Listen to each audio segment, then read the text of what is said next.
Mesdames, Messieurs, permettez-moi de vous saluer ainsi que saluer l'ensemble des personnes présentes à cette séance du Conseil municipal. Je vais débuter celui-ci par la lecture habituelle des informations CNIL relatives à la diffusion du Conseil municipal sur Internet. Conformément à la réglementation européenne en vigueur, l'enregistrement vidéo des séances du Conseil constitue un traitement déclaré à la CNIL par inscription au registre des traitements de la commune. Ce traitement est placé sous la responsabilité du maire. Il a pour base légale l'intérêt public. Toute personne peut s'opposer à la diffusion des images la concernant sur Internet. L'intérêt légitime de la personne et l'intérêt public sont alors mis en balance pour déterminer la conduite à tenir. Pour toute question sur ce traitement, merci de vous rapprocher de la déléguée à la protection des données de la ville, mutualisée avec la métropole du Grand Nancy, dont vous retrouverez l'ensemble des coordonnées sur le site Internet ou en mairie. Quelques informations RH. Martine Collet, qui était directrice de l'état civil, a fait valoir ses droits à la retraite au 1er mars 2023, ce qui me permet en votre nom à tous de la saluer et de remercier pour l'engagement qui a été le sien au quotidien dans les services municipaux. Vous le verrez à l'occasion de l'adaptation du tableau des emplois et des effectifs qui est en délibération ce soir. Il est proposé de rapprocher la direction l'Office municipal de la sécurité, tranquillité et salubrité publique et la direction de la citoyenneté en une seule direction, la direction des proximités, dont la direction sera confiée à Yannick Vincent. Recrutement de personnel, Christophe Royer, qui est arrivé le 15 mars dernier en tant que référent informatique au sein de la mission de la représentation et de la démocratie locale, que je remercie particulièrement ce soir, puisqu'il nous assistera à l'occasion des conseils municipaux. Fatih Benjibour, arrivé depuis le 17 mars 2023 en tant que conseiller numérique au sein de la mission de la promotion du territoire. Et Charlotte Discours, arrivée depuis le 13 mars 2023 en tant que chargée d'accueil au sein de la direction des proximités. Il nous faut désigner secrétaire de séance. Baptiste Guillaumard accepte-t-il de jouer cette honorable mission? La ferveur de la jeunesse l'invite bien évidemment à exprimer une joie inaltérable. On le remercie. Il me faut donner lecture des pouvoirs. Christophe Château, à qui nous adressons nos vœux de prompt rétablissement, est absent et a donné pouvoir à Dominique Anceau. Catherine Buffet, pour les mêmes raisons, a donné pouvoir à Nathalie Hainaut. Je n'ai pas d'autres pouvoirs à vous communiquer. Eh bien, je vous propose, mesdames, messieurs, d'entamer l'ordre du jour de la séance du Conseil municipal.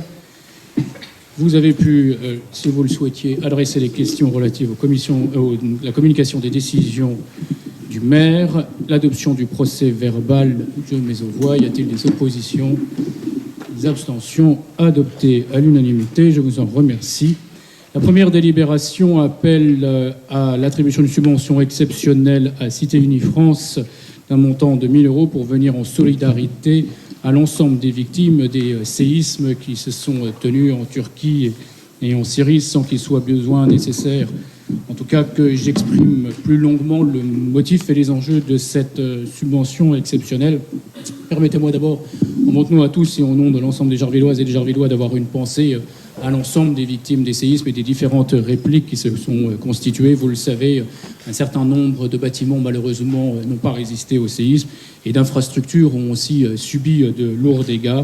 Les enjeux de reconstruction, après les enjeux de sauvegarde et de mise en protection des populations sont bien évidemment devant nous et toute la communauté internationale se mobilise. Alors, dans des conditions qui sont aussi difficiles, plus particulièrement pour le peuple syrien, pour pouvoir leur venir en aide.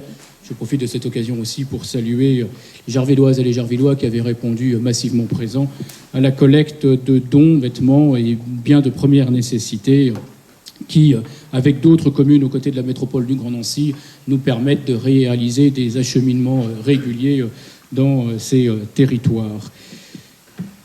Y a-t-il des demandes d'intervention? Monsieur, dame.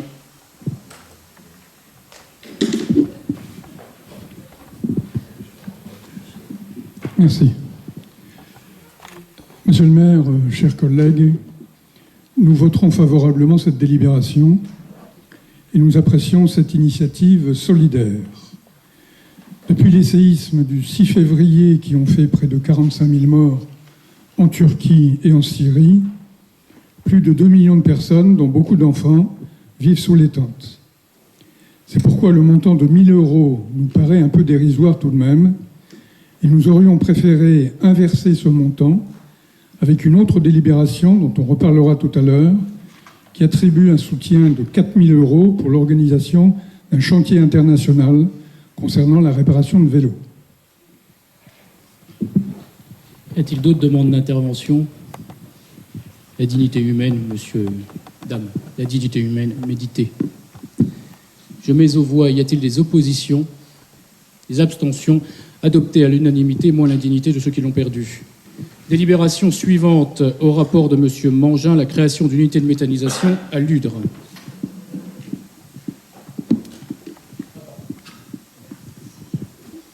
Oui, monsieur le maire, chers collègues, nous avons eu sur ce thème une réflexion qui a été menée il y a une quinzaine de jours, toute commission, c'est-à-dire que l'ensemble du conseil municipal était invité à suivre les explications qui ont été données par un des responsables de l'entreprise CVE.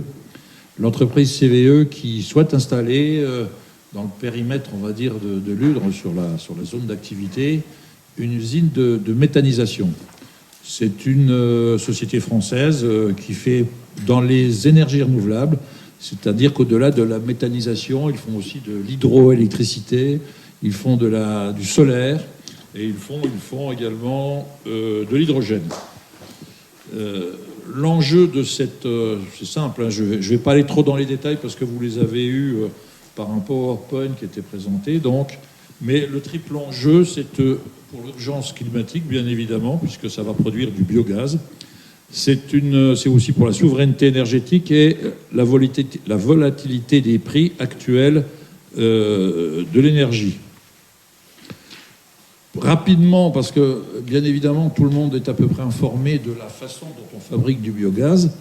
On y met dans une espèce de grosse marmite plusieurs milliers d'ailleurs par an, 25 à 30 000 tonnes par an, des entrants. Ce qu'on appelle des entrants, c'est tout à fait le carburant qui va permettre, grâce à la dégradation par les micro-organismes, de faire effectivement, de produire du gaz.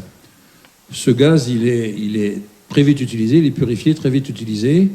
Et vous avez, je vais très très vite dans la fabrication, vous avez bien évidemment, après, l'utilisation de ce qu'on appelle les digestats, c'est-à-dire les produits résiduels qui n'ont pas été utilisés et qui sont pas jetés, mais qui sont mis en épandage. Je vais très très vite. Il faut savoir que concernant le dossier sur lequel nous avons à donner un avis, où d'ailleurs Dominique Anceau donnera la position de la majorité après. C'est essentiellement des biodéchets, c'est-à-dire c'est essentiellement, je dis bien essentiellement à 90-95%, des produits de cantine, des produits de restauration, des choses comme ça. C'est-à-dire il n'y a pas d'intrants qui peuvent être utilisés par ailleurs, qui sont plus des intrants qu'utilisent d'ailleurs les agriculteurs avec de la matière verte pour faire clair et court. Donc c'est entre 25 et 35 000 tonnes par an. Donc les produits collectés, parce que ça aussi c'était une vraie question, puisque bien évidemment il faut de la ressource, et la ressource elle ne se situe pas simplement sur l'agglomération d'Ancéenne, même si la métropole, je pense, pourrait participer largement, notamment dans le cadre de l'opération zéro déchet, parce que zéro déchet ça veut dire qu'on récupère des déchets de ce style-là d'ailleurs, pour mettre en fermentation et pour créer du biogaz. Les produits collectés, c'est dans un rayon moyen de 25 km. Disons que plus exactement, c'est 1 heure de transport. Parce que ce qu'il faut bien réfléchir, c'est qu'une usine de ce type-là, ça entraîne forcément du déplacement, pas qu'urbain, du déplacement régional. Ça va aller le plus loin possible, c'est Thionville. Donc sur l'autoroute, ça fait 1h10 d'autoroute. Mais globalement, c'est plutôt plus court. Concernant l'épandage, il est précisé ça a été précisé d'ailleurs dans la présentation, il n'y a pas de bout de steppe, c'est-à-dire les stations d'épuration qui produisent des boues qui sont par ailleurs parfois répandus sur un certain nombre de cultures. Il n'y aura pas de bout de steppe, il n'y aura pas de culture énergétique dédiée, c'est-à-dire en fait, on pourrait imaginer, comme c'est le cas parfois, faire des cultures spécifiques pour utiliser cette production et pour faire du biogaz. Là, il n'en est pas question, c'est uniquement donc les produits collectés, comme je l'ai dit tout à l'heure. Et il n'y a bien évidemment pas d'effluents d'élevage, c'est-à-dire ce qu'on peut récupérer dans une agriculture d'élevage. Le plan d'épandage, effectivement, il n'y a plus d'engrais chimiques. Jarville est concerné puisqu'ils ont repéré, parmi beaucoup de mètres d'hectares, ils ont repéré une bande de terre qui se situe entre le réseau du Fontenot et la rue du Fontenot, qui fait... alors, d'utilisable, c'est vraiment très très peu, c'est moins d'un hectare. Ça représente, mais vous avez dû voir les chiffres, ça représente, sur l'ensemble des possibilités, entre guillemets, 0,01% de l'épandage possible. Bon, ça par contre, je crois que les questions avaient déjà été posées par rapport à la personne qui nous a présenté le projet. Là où c'est placé, là où c'est éventuellement placé, c'est pas vraiment le bon endroit. Bon, maintenant, l'autre question, mais je pense que Dominique Anceau va présenter la position, mais bien évidemment, je peux répondre aux questions qui sont dans un premier temps sur cette présentation qui sont posées. Merci. Monsieur Anceau a demandé la parole. Oui, monsieur le maire, chers collègues, concernant cette unité de méthanisation, pour votre information, nous avions encore une réunion élue CVE et en préfecture ce matin pour essayer d'apporter des réponses concrètes sur un certain nombre d'interrogations que nous avons. Et la demande du secrétaire général de la préfecture vis-à-vis de la société CVE a été de leur demander d'apporter ces réponses concrètes. Cependant, nous sommes en face d'un dossier donc, qui concerne et qui est en cours d'instruction au niveau de la préfecture. Bien sûr, nous sommes conscients que la méthanisation est une source possible de développement des énergies renouvelables. Le biogaz peut se substituer sans problème au gaz naturel pour tous les usages actuels, que ce soit la production de chaleur, la production d'électricité, de carburant pour les véhicules. Si le biogaz est une énergie renouvelable, sa production et son utilisation engendrent toutefois des rejets polluants dans l'atmosphère. Il ne faut pas non plus rester utopiste derrière, mais le point important, c'est que ceux-ci sont beaucoup moins élevés que ce qui concerne une énergie fossile. Un point important sur ce type d'unité, c'est la qualité du digestat obtenu. Et celui-ci est très tributaire donc de la nature des déchets organiques traités, mais aussi de la qualité du tri des déchets effectués au départ. La méthanisation est un processus biologique complexe qui nécessite la mise en place de certaines conditions physico-chimiques pour lesquelles la réaction biologique est optimisée. Conscient que certains points dans le dossier que l'on a pu avoir nous interrogent encore fortement, nous émettons un avis très réservé quant à l'implantation du méthaniseur sur le site de Ludre. En effet, nous nous interrogeons sur les points suivants.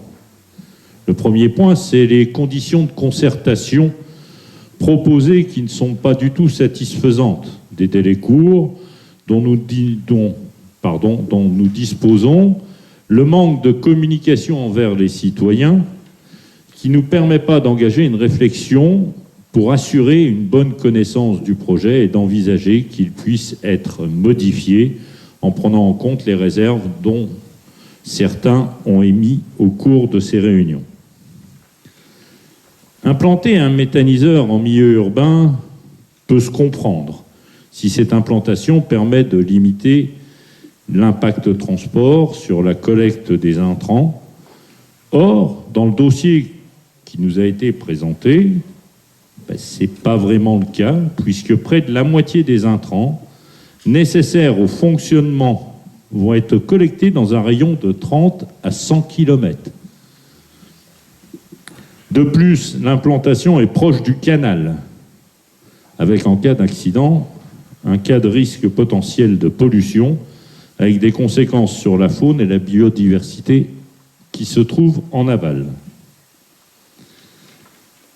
Les produits à méthaniser ne doivent pas contenir de biocides ou de composés susceptibles d'inhiber les réactions biologiques impliquées dans la méthanisation ou d'endommager l'installation. Pour que le digestat puisse être valorisé en épandage, il ne doit pas contenir des quantités excessives de divers polluants susceptibles d'être trouvés dans les produits introduits dans le digesteur. Lorsque nous analysons la liste qui nous est présentée sur les sources sur les intrants pour le site de Ludre, certaines sources posent des questions. Tout ce qui concerne les graisses provenant des entreprises à Sudan, l'hydrocurage et le nettoyage des installations type cuisine, mais ce sont les mêmes entreprises qui nettoient nos réseaux d'assainissement. En effet, il existe un risque de mélange des graisses provenant des réseaux d'assainissement et de la cuisine. Or, si les produits provenant des réseaux, nous connaissons tous les problèmes existants avec les polluants médicamenteux qui impactent le fonctionnement des stations d'épuration, nous aurons le même problème dans un méthaniseur. Il en est de même avec les effluents de papeterie. Pour mémoire, je rappelle que dans le dossier qui a été déposé initialement, c'est 38% des intrants. Ils sont souvent pollués avec des métaux lourds. Donc il faut savoir que le bon fonctionnement d'une unité de méthanisation dépend de cette qualité et de la stabilité des intrants. La liste qui nous a été présentée nous pose question et nous semble pas sans risque au niveau pollution possible des digestats.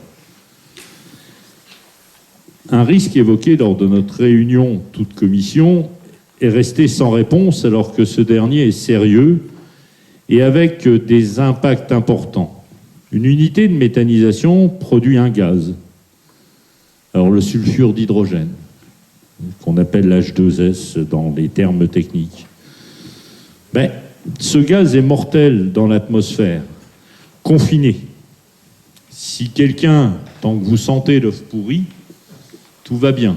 Quand vous ne le sentez plus, je serai vous, je me poserai de graves questions. Et donc, ce gaz, tel qu'il est là, va être en partie relâché dans l'oxygène. Et relâché dans l'oxygène, il y a une réaction chimique qui existe, qui est la nature, qui, avec l'oxygène, ce fameux H2S, va nous produire un acide sulfurique. Donc, là aussi, un risque de pollution environnementale non négligeable. Alors, certes, l'épandage de digestat provenant d'un méthaniseur est moins odorant que celui du lisier brut que l'on trouve dans nos champs, que font nos agriculteurs, mais une part importante du carbone est transformée en méthane. C'est la chance. Cependant, l'azote transformé, bien que mieux assimilé par les plantes, n'en reste pas moins lessivable par lixiviation et également plus volatile. Ce qui nous conduit à demander que les zones d'épandage soient les plus éloignées possibles des zones naturelles protégées ainsi que des nappes et rivières. Notre collectivité a pris des délibérations et continuera dans ce sens-là sur la protection de la ressource en eau avec la charte fleuve sans plastique, avec la charte commune nature. Aussi, mettre en place une zone d'épandage proche du Fontenot n'est pour nous pas compatible avec cette stratégie volontaire de protection de notre environnement. Le projet de nouveau groupe scolaire se construira avec des exigences environnementales élevées dans le souci de créer un lien fort avec la nature environnante. Cet objectif majeur pourrait être hypothéqué par cette zone d'épandage. C'est dans ce sens et pour ces raisons que nous émettons un avis défavorable sur l'épandage possible sur Jarville, sur ce terrain d'1 hectare, ce qui représente rien du tout, et qui est plus difficile d'accès et qui peut engendrer pour l'ensemble des riverains des nuisances olfactives, des nuisances sonores. Et je dirais, je vais au-delà de ce que on nous demande au niveau de Jarville, nous émettrons aussi un avis défavorable pour toutes les communes qui se trouvent dans ce même type de situation, pouvant impacter au niveau, en tout cas, on tirera la sonnette d'alarme dans ce sens. Voilà, monsieur le maire. Merci, monsieur Anceau. Y a-t-il d'autres demandes d'intervention? Madame Poli. Je vous remercie. À l'heure où toutes les énergies dites renouvelables ont le vent en poupe, nous pourrions être tentés par un tel projet si bien vendu par CVE. Ce projet nous interpelle néanmoins sur 3 aspects, certains points ayant déjà été abordés par M. Anceau. Tout d'abord, le coût énergétique de fonctionnement d'une telle usine. Ces grosses marmites auxquelles faisait référence M. Mangin nécessitent un coût au niveau du traitement des déchets collectés d'un point de vue énergétique. Une usine de méthanisation tourne à plein régime H24 et représente une facture énergétique colossale. Il est regrettable que le groupe CVE, dans leur projet, n'ait pas envisagé la pose de panneaux photovoltaïques sur les toits de l'usine, permettant ainsi une récupération d'énergie. Second aspect qui vient d'être abordé, les désagréments causés par la rotation de camions sur la zone d'épandage, générant ainsi pollution atmosphérique et nuisances sonores, sans parler des nuisances olfactives constatées par les riverains sur les sites ayant expérimenté ce genre d'équipement. Enfin, toutes les études, canadiennes notamment, démontrent que ce procédé de méthanisation est déjà dépassé et qu'il est préférable de développer le méthane de synthèse.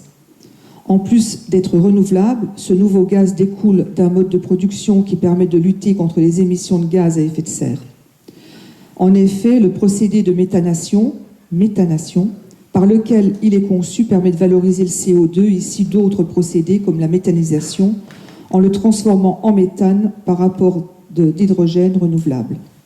La méthanation permet ainsi de doubler le rendement de production d'énergie d'une usine de méthanisation tout en diminuant ses émissions de gaz à effet de serre.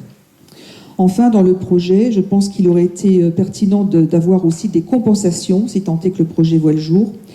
Des compensations, bien sûr, fiscales, inhérentes à cette installation. Elles seront là, ces compensations. Mais d'autres compensations auraient pu être envisagées, comme du mécénat culturel, en lien avec, pourquoi pas, le patrimoine historique. Je pense qu'il y a, si ce projet voit le jour, et j'espère qu'il ne verra pas le jour, matière à négocier pour ce genre de mécénat. Monsieur Lavica a demandé la parole.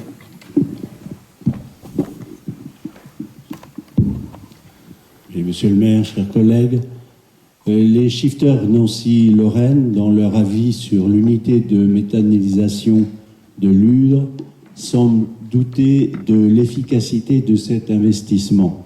En effet, ils concluent « L'unité de méthanisation ne contribuera que très faiblement à la diminution de gaz à effet de serre, 0,38%, à la production de gaz de ville, 0,8% et 3,3% à l'horizon 2050. On mesure alors l'importance des efforts d'investissement et de sobriété qui seront nécessaires pour respecter les accords de Paris à l'horizon 2030 et 2050. Elle participera néanmoins à la production d'énergie renouvelable sur le territoire. Ils poursuivent, malgré tout, en exprimant un avis favorable à la réalisation de ce projet. Toutefois, nous ne sommes pas favorables au plan d'épandage sur Jarville d'une surface épandable de 1,03 hectare. D'autant plus que les riverains n'ont pas été consultés. Aussi, nous émettons pour cette installation de méthanisation un avis également réservé et défavorable sur le plan d'épandage. Merci. Monsieur Dame a demandé la parole. Merci. Chers collègues, notre collègue Catherine Poli est intervenue sur le fond du dossier. Moi, je voudrais faire une remarque sur la forme. En fin de délibération, vous faites allusion à un avis de la commission transition écologique et projet de ville en date du 6 février 2023. Quel était cet avis? Sachant que ce dossier n'était pas à l'ordre du jour de cette commission et apparemment n'a pas été présenté à cette occasion. Je l'ai vérifié, mais en dernière minute, puisque nous avons reçu le compte-rendu ce jour à 17h.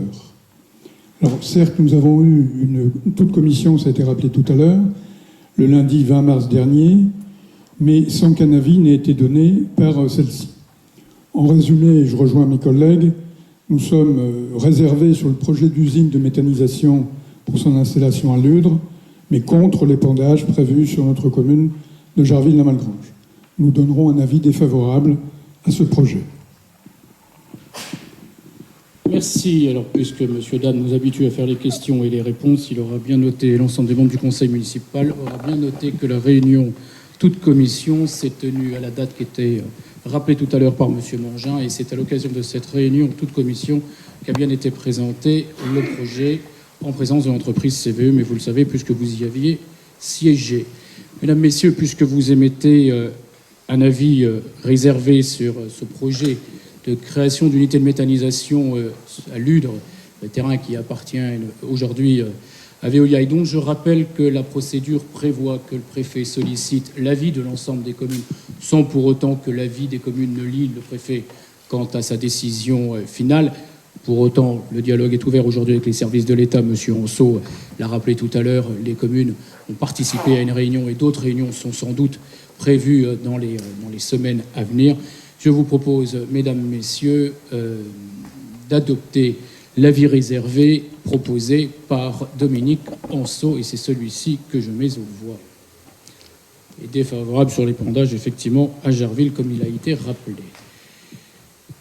Je mets donc ceci aux voix. Y a-t-il des oppositions? Des abstentions? Adoptées à l'unanimité, je vous en remercie. Un courrier sera adressé en ce sens au préfet Meurthe-et-Moselle pour donner la position du conseil municipal de Jarville-la-Malgrange. Projet numéro 3 est au rapport de M. Mangin. C'est la convention d'aide aux travaux de désimperméabilisation, déconnexion des rejets d'eau pluviale dans les réseaux d'assainissement pour les cours d'école Majorelle et Florian. Merci, monsieur le maire. Simplement, la métropole, il y a déjà un certain nombre de communes de Nancy qui ont commencé à désimperméabiliser les espaces, souvent des cours d'école d'ailleurs, parce que vous y avez en plus de la verdure. Il suffit de regarder ce qui se passe sur Fleming et sur la maison des familles pour se rendre compte que la physionomie et les voisins sont très contents de ce qui se passe. Simplement, la métropole a décidé d'accompagner à hauteur de 10 € le mètre carré cette technique de désimperméabilisation qui permet par l'infiltration de retrouver de l'eau dans les nappes phréatiques avec une utilisation possible, notamment pour ce qu'on a fait, puisque vous avez, vous le savez, des réservoirs qui permettent de réutiliser cette eau. Et en période de sécheresse, ça sera les bienvenus. Pour votre information, ça concerne simplement la continuité de ce qui se passe avec le pacte qu'on a voté en 2021 dans cette démarche. Les financements, je les ai sous les yeux, je vais vous les donner pour que vous ayez une appréciation des dotations qu'on a pu avoir sur ces projets.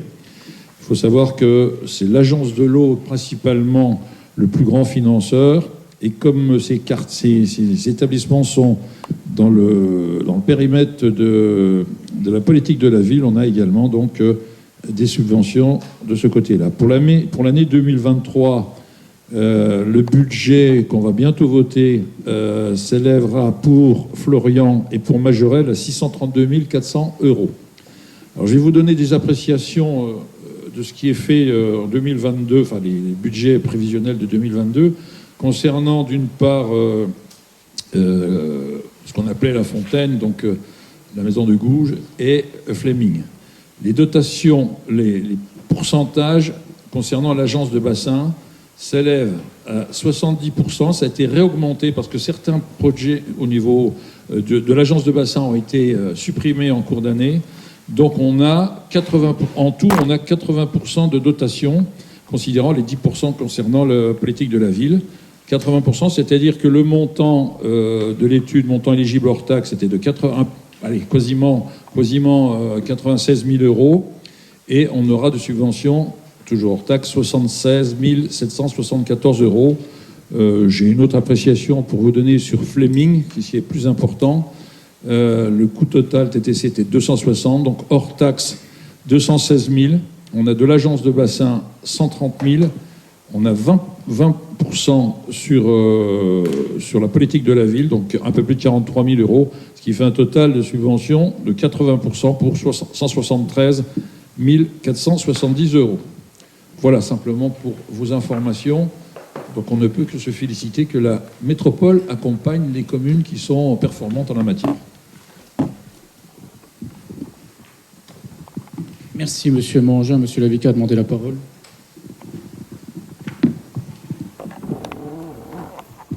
Oui, monsieur le maire, juste une question. Est-ce que ce type de convention est réservé aux communes ou peut être étendu aux particuliers? Y a-t-il d'autres demandes d'intervention avant de porter les éléments de réponse à Monsieur Lavica, Monsieur Mangin? C'est une bonne question, mais c'est simplement pour l'instant réservé aux communes. Parce qu'il y en a peu des particuliers qui envisagent des travaux quand même qui sont conséquents. Je viens de vous donner des chiffres. C'est très important. Et il faut savoir qu'on a 2 techniques pour récupérer les eaux pluviales. Par contre, la métropole, mais je crois que je l'ai dit lors du dernier, je ne sais plus, lors du dernier conseil municipal ou peut-être en commission, c'est que la métropole reprend l'engagement de financer des réservoirs. C'est-à-dire que les particuliers peuvent récupérer, c'est assez facile, récupérer les eaux de pluie par l'intermédiaire des descentes d'eau et donc faire des réserves, notamment pour peut-être encore un été qui s'annonce assez sec. Mais pour l'instant, ce n'est réservé qu'aux collectivités. Merci. En toute précision, utile la métropole du Grand Nancy, mais la commune aura l'occasion de pouvoir communiquer là-dessus très rapidement. On redéploie son dispositif de soutien à l'achat de récupérateurs d'eau de pluie. Quant à la question effectivement des grosses opérations de désimperméabilisation et de végétalisation, Monsieur Mangin vient de donner des éléments de réponse. Alors je suis particulièrement heureux d'abord que ce projet, qui est un des piliers du plan École Nouvelle Génération, c'était l'école décarbonée pilotée par René Mangin, voit aujourd'hui se concrétiser dans le territoire la transformation des cours d'école et des espaces publics, puisque ce n'est que le début des opérations, et a eu d'ailleurs la reconnaissance à la fois de l'État par la dotation politique de la ville, qui a permis aussi de racheter l'ensemble du mobilier extérieur, les jardins d'enfants, des cours d'école, mais aussi de la maison des familles, et on le verra dans les semaines à venir dans l'espace public pour remplacer l'ensemble des jeux aujourd'hui malheureusement défectueux, pas suffisamment créés avec dites des matières nobles, ou en tout cas des matières aussi produites localement, mais aussi l'agence de l'eau Rameuse qui effectivement nous a confirmé son soutien, son intérêt aussi pour ce que la ville de Jarville-la-Malgrange avait engagé et a décidé, au regard de projets qui dans d'autres territoires ne se sont pas tenus, et pour ne pas perdre les crédits, de les réallouer aux communes qui étaient allées très loin dans leurs projets, ce qui nous a valu de pouvoir récupérer presque 45 000 euros de subventions supplémentaires sur ces 2 projets, et je m'en félicite. Je mets donc aux voix. Y a-t-il des oppositions, des abstentions? Adoptées à l'unanimité, et je vous en remercie. Délibération suivante est au rapport de Dominique Anceau relative à la signature de conventions de financement pour les programmes de travaux d'efficacité énergétique dans le cadre du dispositif Intracting avec la Caisse des dépôts et consignations. Monsieur le maire, chers collègues, oui, c'est la signature de la convention, donc qui est l'aboutissement de la délibération que nous avions prise le 19 octobre 2021 d'approuver l'engagement de la commune dans le dispositif Intracting, donc proposé par la Caisse des dépôts. Aujourd'hui, nous arrivons à la convention avec la planification de l'ensemble des travaux, le montant de ces travaux qui sont éligibles, qui ont été éligibles donc par cette convention est de 603 200 euros. Il va concerner 11 bâtiments. Alors avec des tranches qui ont été étalées entre 2023, 2024 et 2025.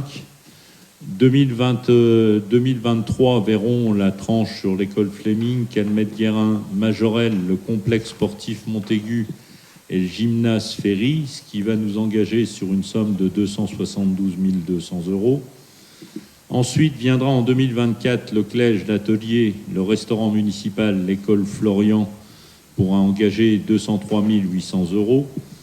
Et nous finirons donc en 2025 ces travaux qui, je vous résumerai rapidement le type de travaux, nous prendrons un exemple, qui concernera le vestiaire du stade Pépone, le kiosque et l'école Erckmann-Chatrian sur une isolation de tubes de chaleur. Alors, pour 127 200 €. Si je prends, pour donner un exemple sur la nature des travaux, je vais prendre l'exemple de Fleming et Calmette que je compléterai avec ce que nous avons annoncé au sein du DOB par rapport aux travaux sur ces deux écoles. Ça va concerner la mise en place donc de thermostats d'ambiance programmables informatiquement et qui nous permettra de pouvoir mieux gérer la chauffe et la répartition de chauffe dans les écoles.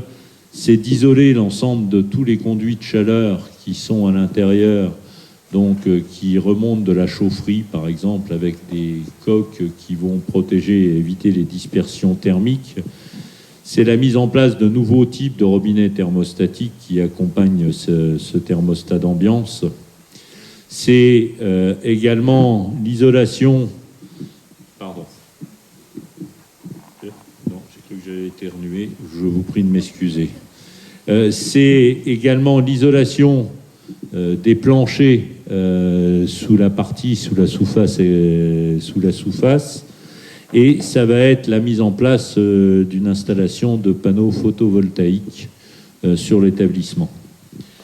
Pour compléter, lorsque nous avons parlé de cette rénovation énergétique et au niveau du DOB, une somme relativement importante, même si elle n'est jamais suffisante, comme diraient certains, d'1 million d'euros a été engagée et nous allons l'engager.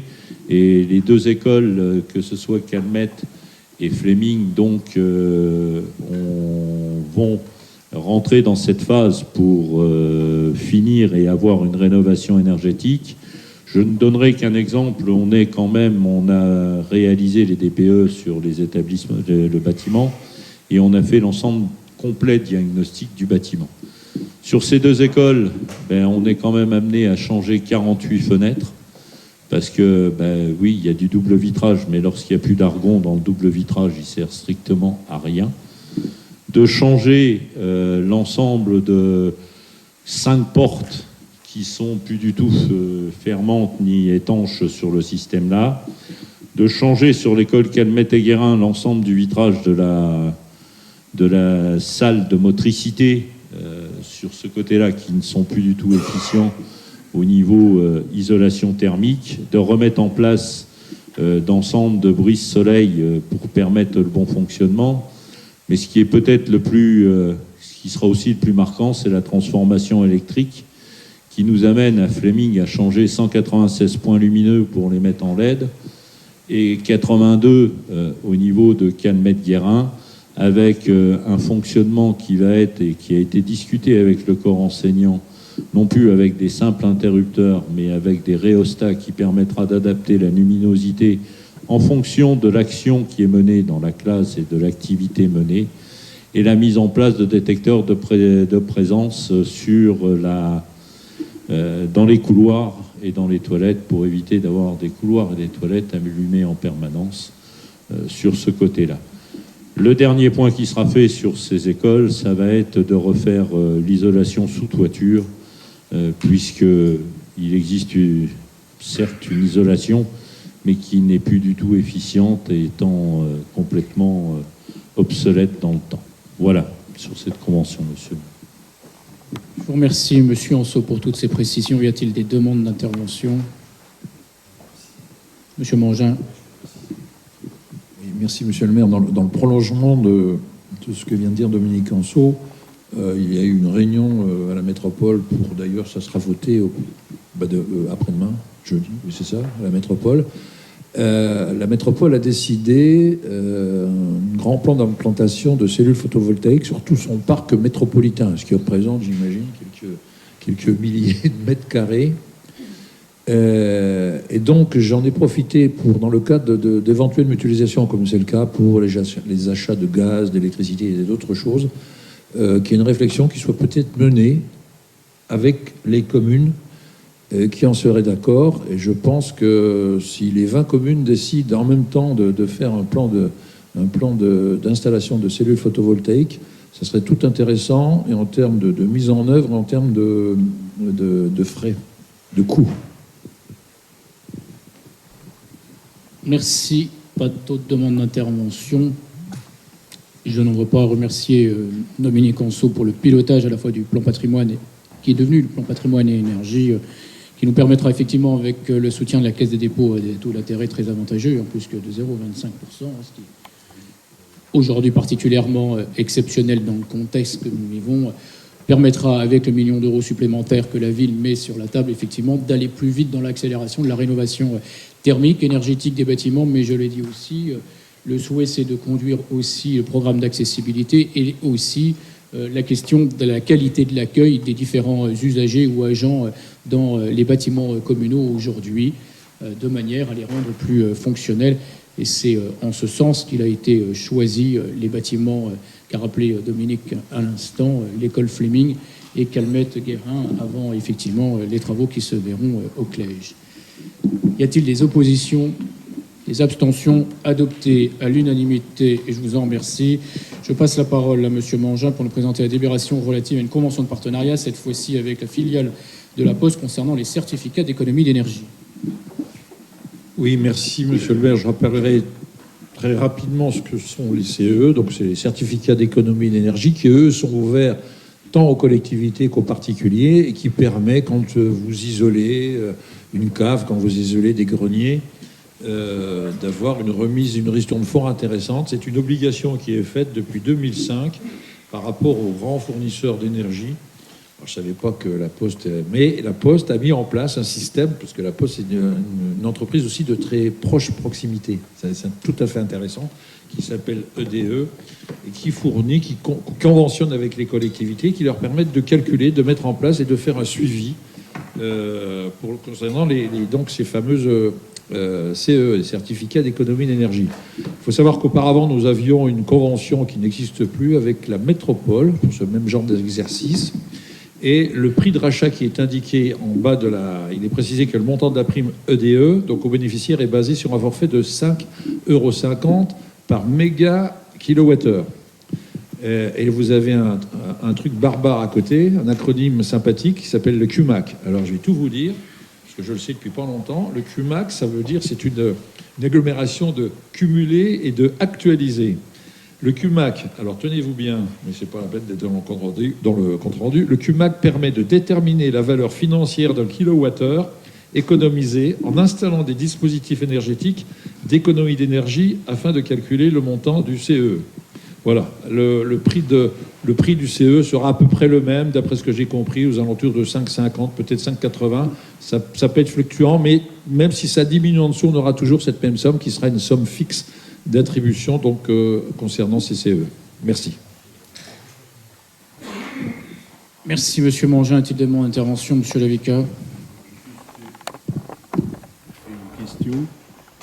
Auparavant, la métropole valorisait les certificats d'économie d'énergie. Pourquoi a-t-elle arrêté de le faire? Elle n'a pas arrêté de le faire, elle le fait encore, puisque les deux dispositifs sont ouverts et la commune a l'opportunité de choisir soit de recourir par celui mis en place par la métropole, soit celui mis en place, si nous signons cette convention ce soir, par la filiale de la Poste. L'enjeu, vous l'avez compris, il est subtil, mais intéressant financièrement pour la commune. Non seulement on va faire des travaux financés avec un intérêt très faible pour le taux d'emprunt, mais en plus on va nous payer pour les faire, ces travaux.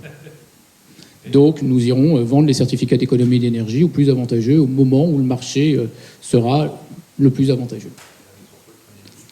Oui, la métropole prenait des frais dans la constitution du marché, ce qui n'est pas le cas là. Donc c'est ça qui sera analysé.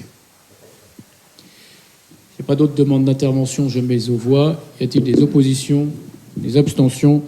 Adopté à l'unanimité, je vous en remercie. Je vais passer la parole à Monsieur Giacometti qui va nous présenter successivement le budget primitif, les autorisations de programme et de crédits de paiement, ainsi que le vote des taux des impositions locales, avant de pouvoir ouvrir le débat sur ces trois délibérations. Mais nous reviendrons bien évidemment au vote sur chacune d'entre elles.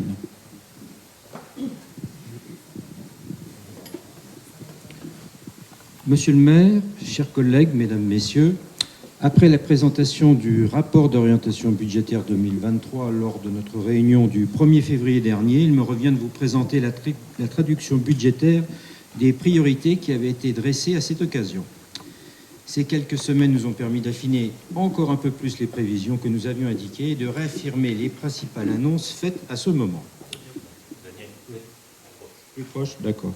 Je rappelle ainsi que pour la 4e année consécutive, les taux de la fiscalité locale n'augmenteront pas, que ce soit pour sa part municipale ou sa part métropolitaine.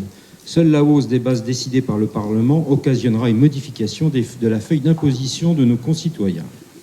De la même manière, le budget municipal absorbera sur l'année 2022-2023 la hausse des différents contrats connus ces derniers mois afin de garantir aux familles jarvilloises une stabilité des tarifs municipaux quand beaucoup d'autres communes ont déjà fait le choix d'augmenter leurs tarifs une fois, voire deux fois déjà, pardon, excusez-moi. Choix fort que nous avons fait pour les aider à traverser ce pic d'inflation qui devrait fléchir dans les prochains mois selon les prévisions gouvernementales. Pour entrer plus précisément dans le détail de ce budget 2023, je vais l'envisager dans son volet fonctionnement. Comme vous l'avez pu le constater avec les documents, les recettes sont stables parce que nous avons fait le choix de la stabilité fiscale, stable aussi du fait de facteurs que nous ne maîtrisons pas ou plus. Je pense bien entendu à la taxe d'habitation qui va disparaître pour sa plus grande part courant 2023. Les autres recettes, qu'il s'agisse du reversement de fiscalité en provenance de la métropole ou des dotations versées par l'État, ne connaissent pas non plus de dynamique. Enfin, concernant les recettes liées aux transactions immobilières, la fameuse DMTO, nous avons fait le choix d'inscrire un montant prudent dans la mesure où le marché immobilier semble vouloir ralentir pour cette année 2023. Le point particulier de cet exercice 2023 est lié au transfert de l'activité de la crèche dans le cadre d'une délégation de service public. Les recettes ne seront donc plus perçues par la commune, tout comme les dépenses de fonctionnement ne seront plus à la charge de la commune, notamment celles liées au personnel. Cela permet, en parlant des charges de la DSP, cela me permet d'assurer la transition vers le volet des dépenses de fonctionnement qui connaissent, elles, de fortes hausses. Les augmentations massives des tarifs de l'énergie ont un impact tout à fait conséquent sur le budget communal. Quand les fluides représentaient 20% des charges à caractère général en 2021 et en 2022, ils devraient représenter 35% en 2023. Nous avons à peu près sur ces fluides une augmentation de un peu plus de 600 000 euros, soit plusieurs centaines de milliers d'euros supplémentaires à consacrer à ces lignes budgétaires. Conscient de ces difficultés, nous avons adapté dès novembre 2022 un plan de sobriété et territoire vertueux dont les premiers effets commencent à se ressentir positivement. Les dépenses de personnel sont également en hausse, principalement du fait de la hausse du point d'indice adopté à l'été 2022, que nous assumons cette fois en année pleine. À cette augmentation s'ajoute aussi celle en année pleine de la revalorisation des catégories C et B. Malgré cela, nous avons souhaité maintenir les montants des enveloppes relatives aux heures supplémentaires et en complément indemnitaire annuel pour accompagner les agents qui subissent, comme l'ensemble des salariés, les conséquences de l'inflation. Même logique concernant l'élargissement du forfait mobilité durable que nous envisagerons plus tard dans ce Conseil. Donc, entre l'augmentation de la masse salariale et l'augmentation des coûts d'énergie, nous sommes approximativement à hauteur de 900 000 euros supplémentaires. Dans ce contexte pour le moins complexe, nous parvenons cette année encore à dégager une épargne brute et même une épargne nette quand d'autres collectivités sont en difficulté sur ce point. Cette épargne nous permet d'engager les investissements nécessaires à la transformation de Jarville et cette année sera ainsi marquée par la poursuite, l'amplification ou le démarrage de certains nombres de projets. Vous pourrez notamment en prendre connaissance dans la délibération 7 concernant les ajustements des autorisations de programme. Le futur groupe scolaire va entrer dans sa phase opérationnelle une fois l'équipe architecturale retenue pour un engagement des travaux prévus courant de l'année 2024. Les travaux de désimperméabilisation des cours d'école seront poursuivis avec le soutien financier de la métropole et de l'agence de l'eau. La maison des familles verra l'achèvement de ses aménagements avec la réalisation de l'appartement pédagogique, notamment. L'hôtel de ville va enfin pouvoir connaître les travaux rendus nécessaires par le dégât des eaux de l'année 2021. Les personnels pourront réintégrer d'ici la fin de l'année 2023, du moins je l'espère, et les Gervillois vont enfin pouvoir retrouver leur maison commune. Également, la toiture de l'atelier va être rénovée et globalement, c'est l'ensemble du patrimoine communal qui va connaître des travaux d'entretien, de rénovation et ou d'amélioration énergétique. Nous en avons parlé tout à l'heure. Il était plus que temps que de le faire au risque de voir se dégrader encore plus ce patrimoine. Pour conclure mon propos, je pense que nous pouvons être fiers du travail mené par notre équipe et par les services municipaux dans ce contexte complexe et incertain. Nous avons réalisé un travail sérieux et rigoureux depuis ces dernières années qui nous permet de proposer aux Gervillois un budget permettant tout à la fois, et malgré le contexte compliqué, de les accompagner dans cette crise socio-économique en garantissant stabilité fiscale et des politiques publiques ambitieuses, et également en développant des projets d'investissement leur offrant des équipements et des services de qualité. Voilà, mes chers collègues. Je vous propose ainsi, par la délibération numéro 6, de voter ce budget, qui intègre également la reprise anticipée des résultats de l'exercice 2022, puis par la délibération numéro avant la 7, qui permet de maintenir les taux d'imposition, c'est les mêmes depuis 2020, et enfin, par la délibération numéro 7, d'ouvrir des autorisations de programme sur la Cité du Fer, sur le pôle scolaire Marcel Léon Borédon, sur l'école décarbonée et sur le sentier de promenade du bois de Renémont, et également de fermer l'autorisation de programme de l'espace La Fontaine. Voilà, mes chers collègues. Merci, Monsieur Giacometti. Y a-t-il des demandes d'intervention? Monsieur Gachou. Merci, Monsieur le maire, chers collègues.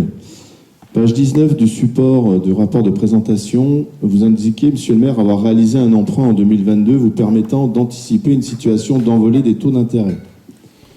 Lors du conseil municipal évoquant cet emprunt, nous vous avions interrogé sur la charge annuelle de ce nouvel emprunt important, 3,3 millions d'euros, question à laquelle vous n'aviez pas répondu, vous ne saviez plus. Nous avions trouvé que c'était toujours inquiétant de ne pas savoir ce qu'on allait rembourser quand on fait un prêt. En revanche, vous nous aviez fièrement annoncé la qualité du taux, 0,6%. En oubliant manifestement de préciser que c'était un prêt à taux variable, en l'occurrence indexé sur le Euribor 3 mois.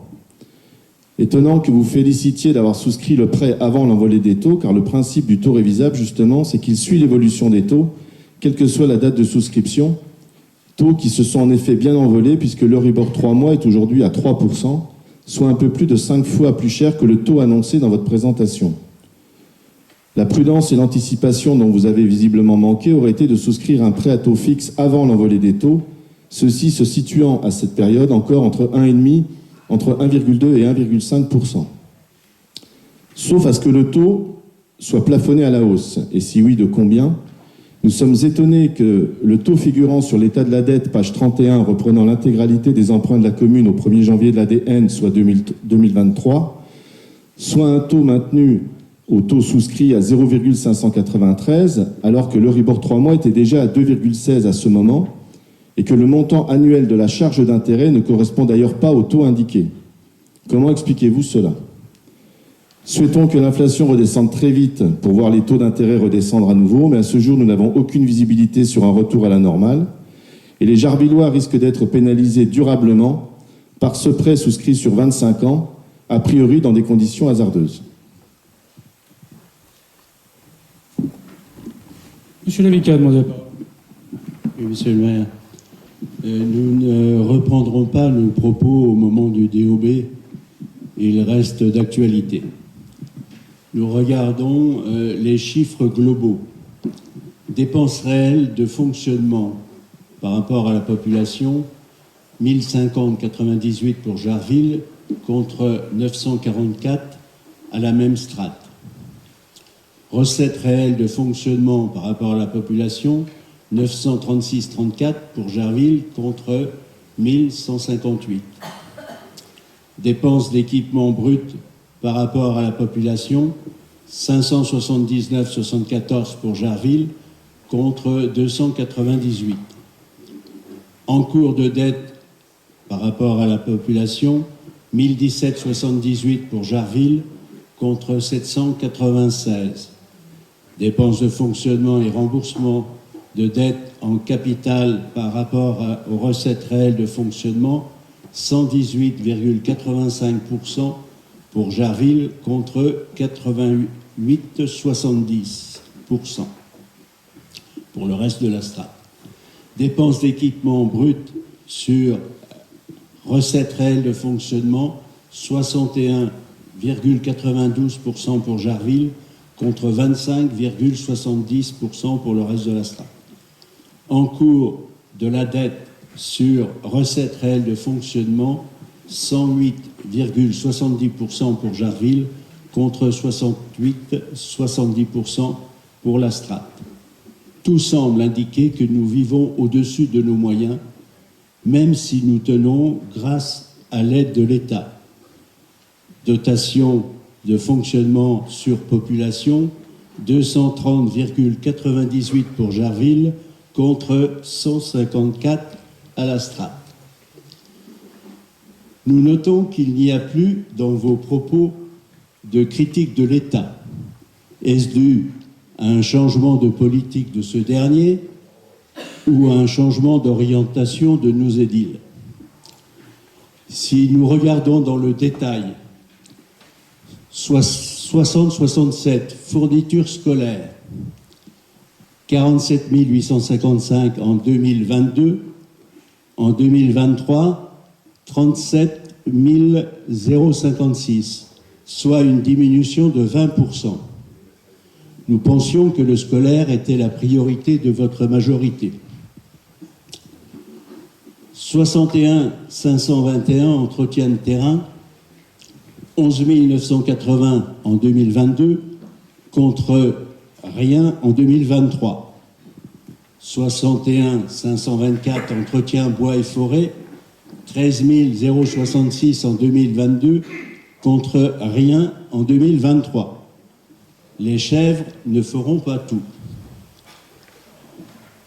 6 247 transports collectifs, 20 627 en 2022 contre en 2023 33 055, soit une hausse de plus de 60%. Cela marque-t-il la fin de la visioconférence?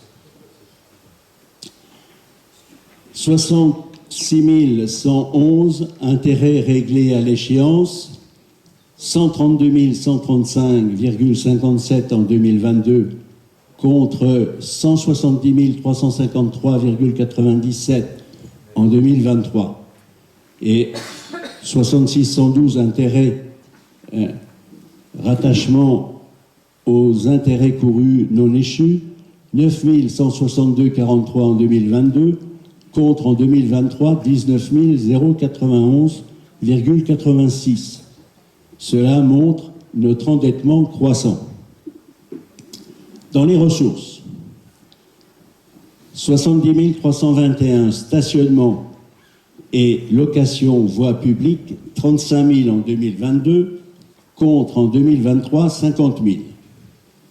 Et 70 323 redevances d'occupation du domaine public communal, 77 810 en 2022 contre en 2023 92 050. Si les parkings communaux sont dans le domaine public communal, il n'en est pas de même pour les voiries qui sont dans le domaine de la métropole. Comment se fait-il que nous percevions le stationnement alors qu'aucune convention n'a été passée avec le Grand Nancy? Nous comprenons enfin votre politique de gestion des ressources humaines. 41 départs en 2 ans sur 107 contre 3 à 4% par an habituellement. C'est pour bénéficier de l'effet Noria qui vous permet de remplacer des salariés âgés dégoûtés par l'ambiance détestable à Jarville par des salariés plus jeunes à effectif constant. Ceci vous permet de mieux contrôler les rémunérations des agents de la commune. Nous sommes plus favorable à une baisse du parc automobile qu'à un renouvellement. Nous sommes favorables à une école nouvelle génération, mais pas à son lieu d'implantation. Nous sommes contre l'AP 545. Nous ne voterons pas ce budget. Nous ne voterons pas les autorisations de programme et crédits de paiement. Merci, Monsieur Lévesque. Monsieur Daum a demandé la parole. Merci bien, Monsieur le maire, chers collègues. Lors du débat d'orientation budgétaire le 1er février dernier, vous aviez annoncé que l'année 2023 sera l'année de l'accélération et de la concrétisation plus poussée d'un certain nombre de projets. Or, aujourd'hui, vous nous présentez un budget primitif de 17,5 millions, soit une baisse de 1 346 000, qui représente 18% de moins qu'en 2022. Et sur la section d'investissement, la baisse est de plus de 1,5 million, soit de 20% par rapport à l'an passé. Les études sont terminées, il y avait 2,3 millions en 2022, 25 000 seulement cette année, mais vos projets n'avancent pas. Toujours lors du DOB en février dernier, vous avez loué votre maîtrise des charges de personnel, et il est vrai qu'au chapitre 12 des dépenses de fonctionnement, vous nous affichez une baisse de 319 000 euros, soit 6% par rapport à 2022, malgré la hausse du point d'indice, ça a été évoqué tout à l'heure, et le GVT, glissement vieillesse technicité.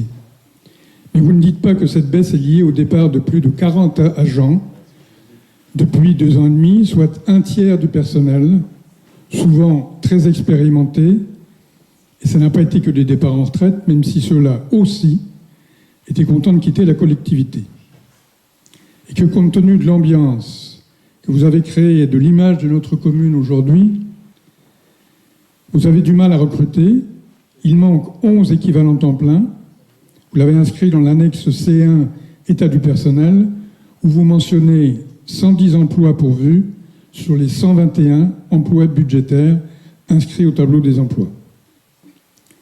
Concernant les subventions aux associations, il y a une annexe B1.7 à la M14 que vous ne remplissez pas, ce qui n'aide pas la compréhension du document.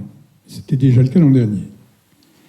Sachant que vous affichez un montant d'1 061 000, dont la subvention de 552 000 à la Maison Bleue, suite à la concession de service public de la crèche.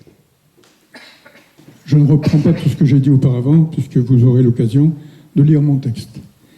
Il reste donc 508 000 euros pour les associations jarvilloises. Et c'est 50 000 de moins qu'en 2022. Les parts variables des associations conventionnées sont condamnées par avance. Page 13 du rapport du BP 2023, dans les recettes de la section fonctionnement, vous mentionnez un montant de 75 600 dans le chapitre 70 323 des redevances d'occupation du domaine public, en précisant que l'augmentation est due aux recettes du stationnement payant. Vous espériez 35 000 euros en 2022 pour une période de 4 mois. La ressource est donc moins importante que prévu. Cette mesure, qui reste largement contestée, n'a non seulement pas créé de places de stationnement supplémentaires et ne rapporte guère à la commune, mais c'est une taxe de plus sur le dos des Jarvilloises et des Jarvillois, ainsi que de leurs visiteurs, familles, amis et autres. Il vous avait pourtant dit, dès le samedi 5 mars 2022, qu'il ne voulait pas de cette nouvelle taxe. Vous pouvez parader sur le fait de ne pas augmenter les taux de contribution directe. Mais jusque quand?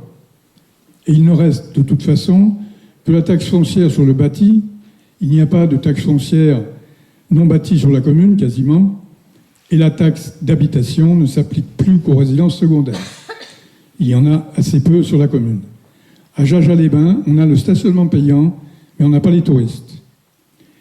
Donc, après avoir mis au maximum la taxe communale sur l'électricité, qui vous rapporte quand même 115 000 euros, vous avez mis en place la taxe sur le stationnement. N'oubliez pas de consulter les habitants de notre commune de Jarville-la-Malchance pour la suivante. en cette période de forte inflation, ils apprécieront. Sur la page 18 du document comptable M14, l'an passé, vous aviez indiqué une dotation politique de la ville, DPV, de 669 000 euros, supérieure de plus de 100 000 euros à l'année précédente, 2021. Et cette année, vous ne prévoyez plus que 400 000 au budget primitif, soit 269 000 de moins. C'est ce que l'on appelle naviguer à vue. En conclusion, vous nous présentez un budget en trompe-l'œil, comme vous savez tellement bien le faire pour votre communication notamment, en affirmant régulièrement des choses que vous faites semblant de faire, comme l'écoute et la concertation avec les Jarvilloises et les Jarvillois. Nous voterons contre ce budget. J'ai une intervention sur les APCP. Oh bah faites, monsieur, dame, ne nous privez pas de ce plaisir. Vous êtes trop bon. Nous voterons contre cette délibération. Ça ne vous surprendra pas, non, puisque nous sommes contre, non pas sur l'idée de créer une école nouvelle génération, si, qui aurait pu se faire sur le site historique de l'école Erckmann-Chatrian actuelle, mais sur le lieu d'implantation rue du Moulin, qui est le poumon vert central de notre commune. Et sur son montant, plus de 15 millions d'euros, représentant près de 90% du total des autorisations de programme, et dont la répartition est déjà différente de celle figurant au PPI, le plan pluriannuel d'investissement, qui a été présenté dans le ROB il y a moins de 2 mois. Merci. Merci. Y a-t-il d'autres demandes d'intervention? Avant de passer la parole à Daniel Giacometti, à qui j'adresserai le vœu très sincère de parvenir à faire la pédagogie aux 2 anciens adjoints aux finances qui manifestement n'ont jamais compris le domaine qu'ils pilotaient lorsqu'ils étaient en responsabilité, mais c'est sans doute un vœu pieux. Juste dire qu'étonnamment, à chaque fois qu'on parle budget, vous y opposez, sauf dans des stratégies bizarres, puis vous vous opposez aux autorisations de programme parce que vous n'êtes pas contre l'école, mais vous êtes contre l'école. Chacun retiendra votre ambiguïté aussi en la matière. Mais vous ne votez jamais en opposition quand il s'agit de ne pas augmenter les taux d'imposition, alors qu'on gère, et je le dis, la dette des équipes passées et les 3 millions d'euros de projets de ville que vous n'avez pas financés au mandat dernier. 3 millions d'euros. Lequel emprunt, monsieur Gacheneau? Permettez-moi de vous répondre, parce que c'est un délice pour moi de le faire à l'adresse du banquier. Effectivement, nous avons conclu un emprunt aujourd'hui à un taux très intéressant, mais je pense que vous avez vu le cours de l'Euribor et qu'il diminue. Vous devriez voir, et il est à votre disposition. Non, il diminue, monsieur. Non, il diminue. Et vous auriez dû regarder aussi les conclusions ou les clauses, du contrat d'emprunt que nous avons signé, puisque nous avons dedans une option gratuite qui nous permet de revenir à taux fixe lorsqu'on le souhaite. À quel niveau est le taux fixe aujourd'hui, monsieur Gacheneau? À quel niveau, monsieur Gacheneau? Sur un montant de 3,3 millions. Il est le double de ce que nous avons contracté aujourd'hui avec la revalorisation de l'Euribor que vous évoquez. Donc, en fait, mais pas du tout. Il l'était déjà au moment-là, monsieur Gacheneau. Il faudrait que vous suiviez un peu plus l'actualité bancaire, monsieur Gacheneau. À défaut de connaître l'actualité municipale, soyez plus vigilants à ce que vous faites parce que, à mon avis, vous risquez d'induire vos clients en erreur. Et ça serait fort dommageable pour eux. Oui, malheureusement, oui. Monsieur Daniel Giacometti, si vous voulez bien en donner quelques enseignements. Très rapide, très simple. Donc, on a quand même 900 000 euros d'augmentation et on n'augmente pas les taux. Hein?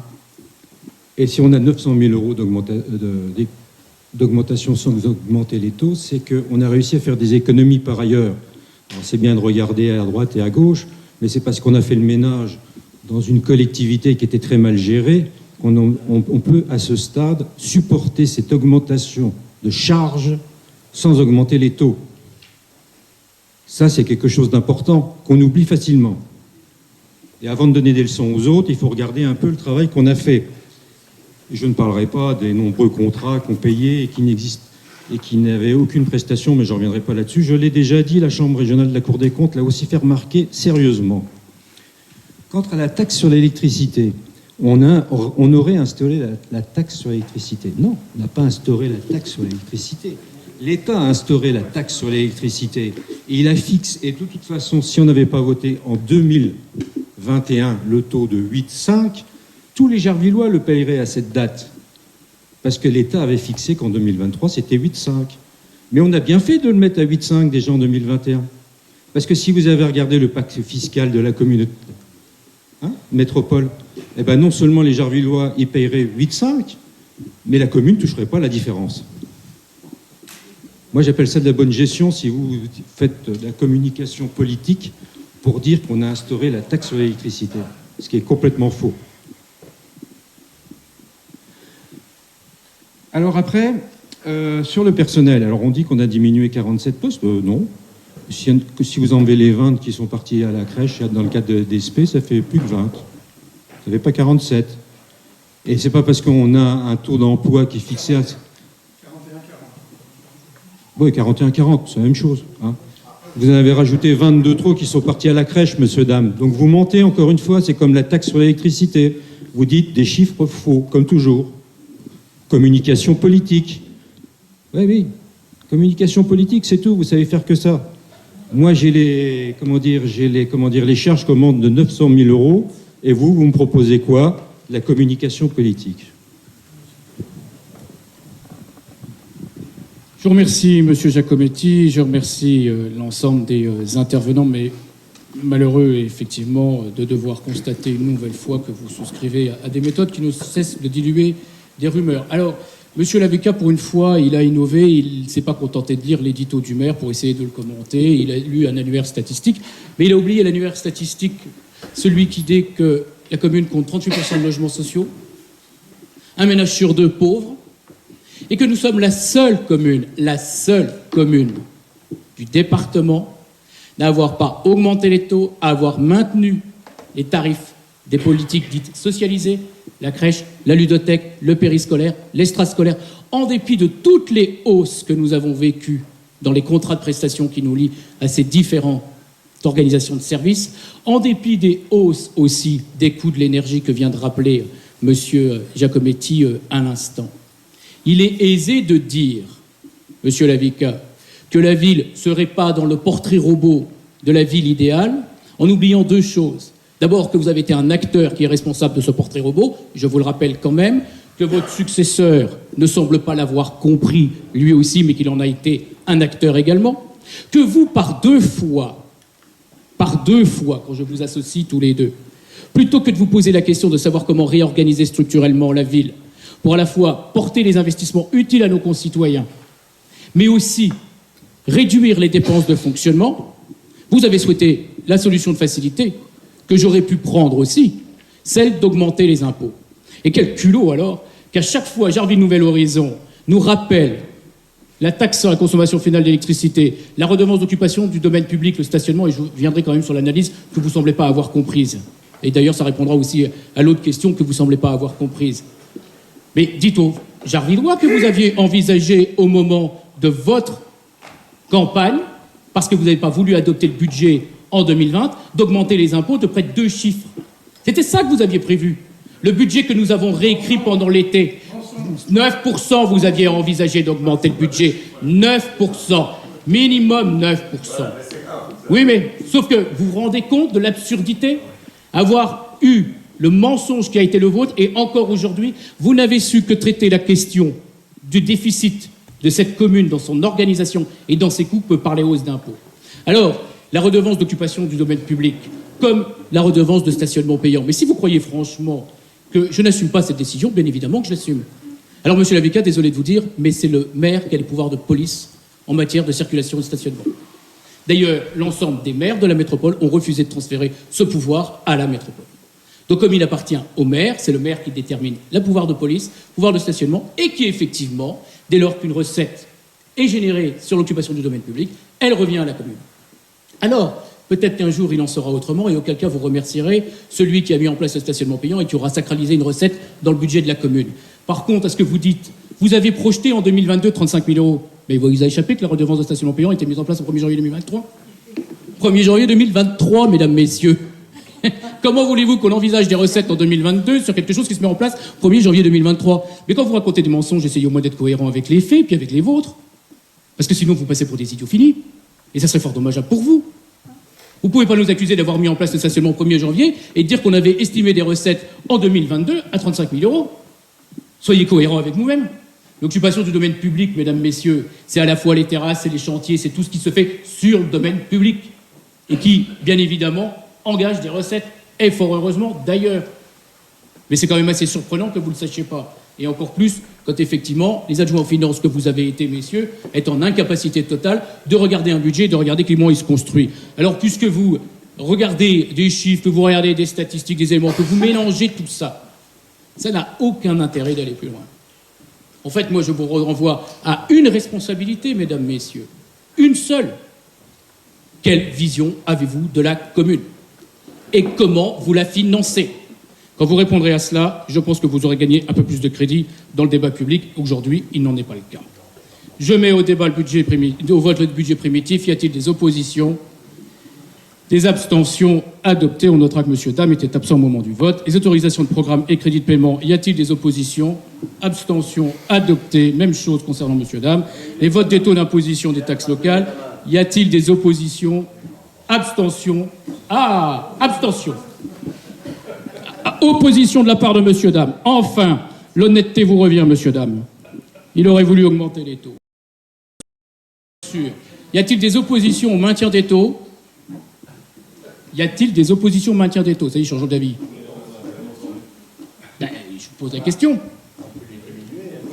Y a-t-il des abstentions? Adoptées à l'unanimité, comme quoi finalement le manque de cohérence vous est revenu. Délibération suivante, Monsieur Giacometti, admission en non-valeur de créanciers recouvrables et de créances éteintes.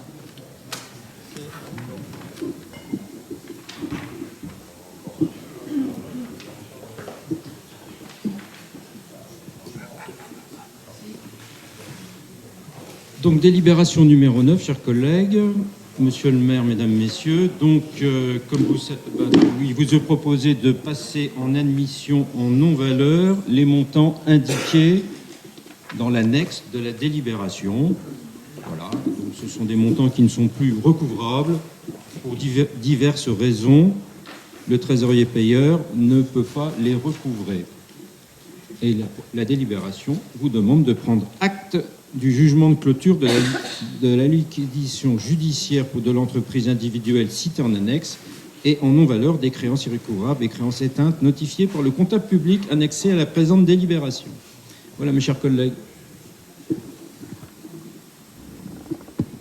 Merci, Monsieur Giacometti. Monsieur Lavica a demandé la parole. Madame Paulier. Monsieur Lavica. Oui, pouvons-nous avoir des explications sur la T994? Même question. Monsieur Giacometti.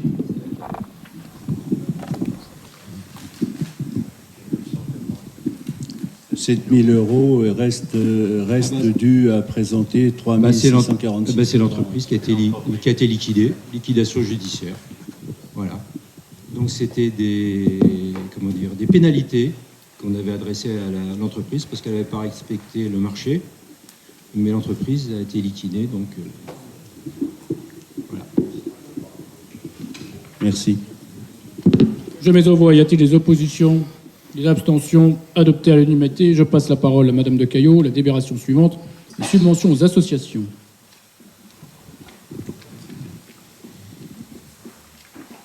Merci, Monsieur le maire, chers collègues.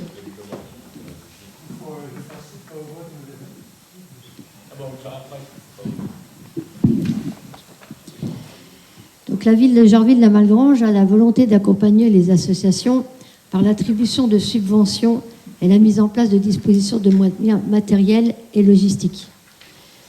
Je vais aussi là affirmer que malgré l'augmentation du coût énergétique et du coût des dépenses, nous maintenons les subventions aux associations. Il y a même une augmentation de subventions accordées cette année, 19 associations, 19 subventions accordées. Et que par ailleurs, on a affirmé notre volonté de ne pas diminuer les subventions avec les associations conventionnées, malgré ce que vous pouvez apporter. Je vais préciser aussi que pour certaines communes, en tout cas beaucoup de communes, métropole et hors métropole, font déjà assurer le coût des dépenses énergétiques par les associations, ce qui n'est pas de notre volonté. Donc on poursuit notre objectif pour offrir aux associations de bonnes conditions Et donc, toute association sollicitant une subvention est tenue de respecter la procédure mise en place par la collectivité.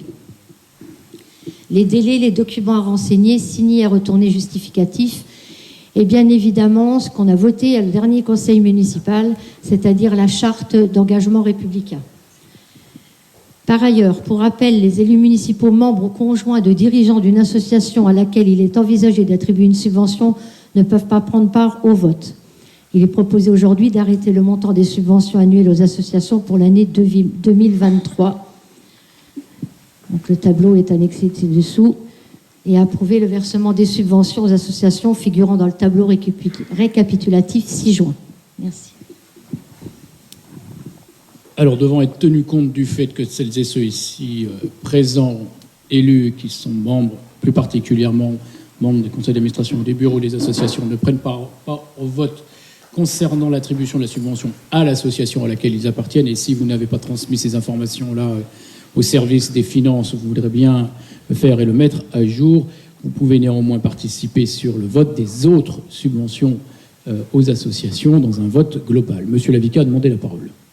Oui, monsieur le maire, vous nous dites que vous versez une subvention de 4 000 € à Dynamo pour la collecte et la réparation et la vente à bas prix de vélos d'occasion.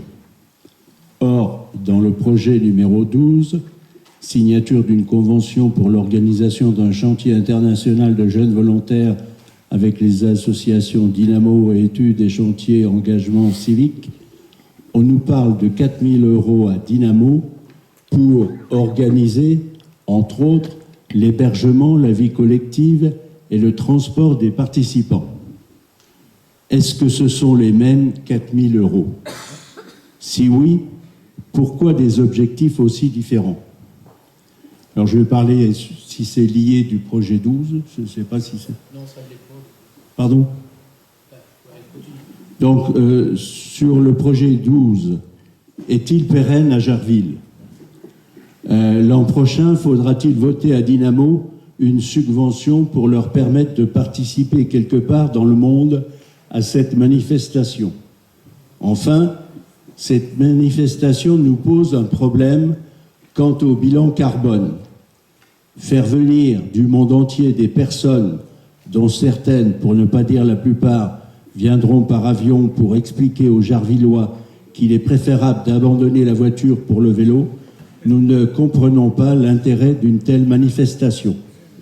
Nous ne voterons pas cette subvention, ni le projet 12, qui sont liés. Merci, monsieur Lavica. Ce qui me permet juste de vous répondre sur une question que vous avez posée tout à l'heure, parce qu'elle était hautement importante et il fallait avoir la réponse qui allait avec. Vous vous étonniez des coûts de transport qui étaient à la hausse dans le budget et vous demandiez si le télétravail n'était pas de rigueur. Malheureusement, la restauration scolaire, ça ne marche pas encore en visioconférence. Mais on essayera. Madame Poli. Alors, mon intervention portera également sur ce même projet et donc sur le projet également numéro 12. Donc, encore un intitulé bien pompeux et ronflant pour permettre l'octroi d'une subvention de 4 000 € à une action qui ne concernera que 12 jeunes Européens du 12 au 26 mai. 14 jours. Que nenni! Retirer le 12, jour d'arrivée. Les 13 et 14 mai, week-end. Le 18 mai, jour férié de l'Ascension. Les 20 et 21 mai, week-end. Et le 26, jour de départ. Il ne reste que 8 jours d'activité, soit 56 heures de travail à raison de 7 heures quotidiennes, soit un coût horaire de près de 72 €. Je n'oublie pas que les Espagnols se lèvent tard et que les Allemands repartent tôt. C'est ce qui a été dit lors de la réunion de lundi soir. Donc encore beaucoup de tintamarre, d'esbroufs et d'argent pour un atelier que je qualifierais, pour reprendre les termes que j'ai trouvés assez drôles, empruntés à un habitué des réseaux sociaux, d'écolo, bobo, gaucho, rigolo, vélo. Je ne manquerai pas de vous rendre visite à la gare les jours de labeur pour satisfaire ma curiosité. Enfin, je souhaiterais savoir quels sont les locaux mis à disposition pour le groupe au niveau de l'hébergement. Je vous remercie. Le même Jarvillois habitué des réseaux sociaux, Madame Poli, qui donne tort à Monsieur Dame, parce que partout où il va en réunion, il annonce qu'il est là en touriste. Vous voyez, on a au moins un touriste à Jarville. Qu'il vient en touriste. On a donc au moins un touriste à Jarville. Monsieur Guillaumard, est-ce que vous voulez répondre à ces deux interventions qui sont d'un niveau Je veux bien répondre, effectivement.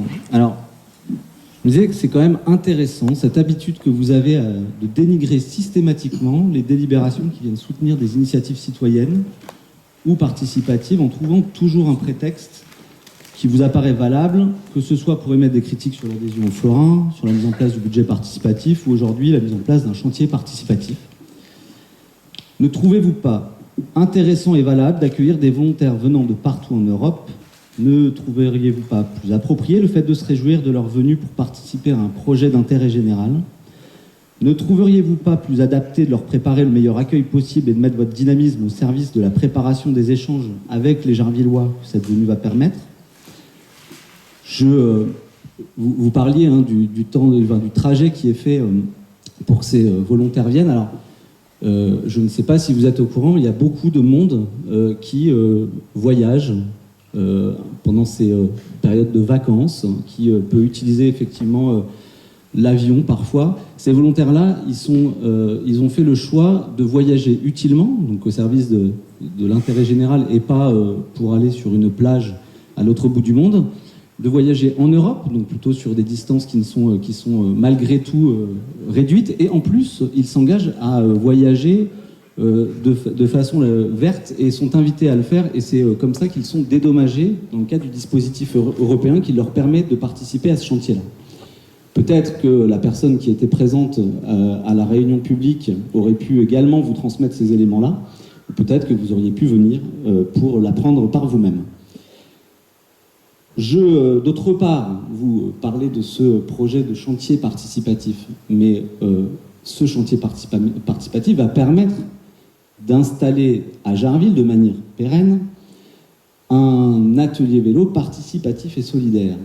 Il n'y a pas de contrepartie qui ferait que dans un échange international, les acteurs locaux iraient ensuite dans chacun des 10 pays d'où proviennent les volontaires. Hein, c'est pas l'objectif. D'ailleurs, si eux ou vous-même souhaitez vous engager de manière altruiste dans le cadre de ces trajets que vous pourriez être amené à faire plutôt que d'aller voir votre famille à l'autre bout du monde ou d'aller sur une plage sur un autre continent, vous êtes également invité à prendre contact donc, avec Études et Chantiers Engagement Civique pour mettre vos vacances au service de cet intérêt général.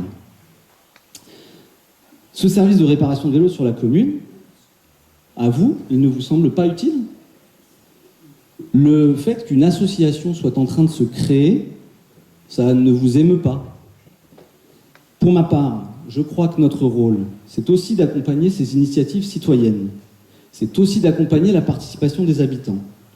Mais c'est visiblement une différence de point de vue, de parcours, et sans doute de culture politique entre nous. Je me réjouis donc d'envisager bientôt ces moments d'échange. Je me réjouis de la prochaine ouverture d'un espace, cet atelier vélo qui favorisera le lien social, l'entraide, le réemploi et la promotion du vélo. Et je félicite ces acteurs, mais également tous les Jarvillois qui sont déjà nombreux à vouloir s'impliquer dans ce projet, comme dans d'autres, comme le budget participatif, en espérant que leur dynamisme ne sera pas entaché par votre scepticisme. Merci, Monsieur Guillaumard. Je ne sais pas d'ailleurs si je pourrais, derrière les mots qui sont les vôtres, mieux traduire la pensée qui est la mienne, si ce n'est de dire qu'effectivement, quand il s'agit de la vision de notre ville et de la manière où nous soutenons les initiatives, manifestement, tout nous oppose.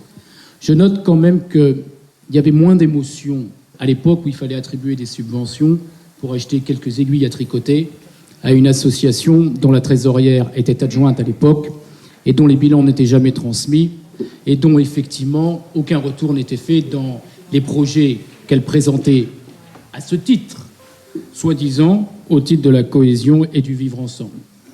Vous aurez l'occasion, au-delà de satisfaire votre curiosité, Madame Poli, que j'invite à être forte, c'est aussi à vous engager, pour une fois, dans un projet citoyen, à la rencontre, à la connaissance de ces jeunes gens qui viennent ici, à Jarville-la-Malgrange.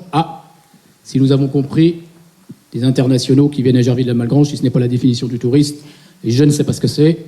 Donc nous avons aussi des touristes, mais qui viennent là travailler, donner du temps, partager des choses. Je vous invite en fait à emprunter tous ceux qui le font là pour le faire aussi au profit de nos concitoyens. Nonobstant cela, où nous obtenons au regard de ce que vous avez évoqué... question concernant l'hébergement, monsieur le maire. Mais ils seront hébergés par la ville. Mais dans quels locaux? Ils seront hébergés par la ville.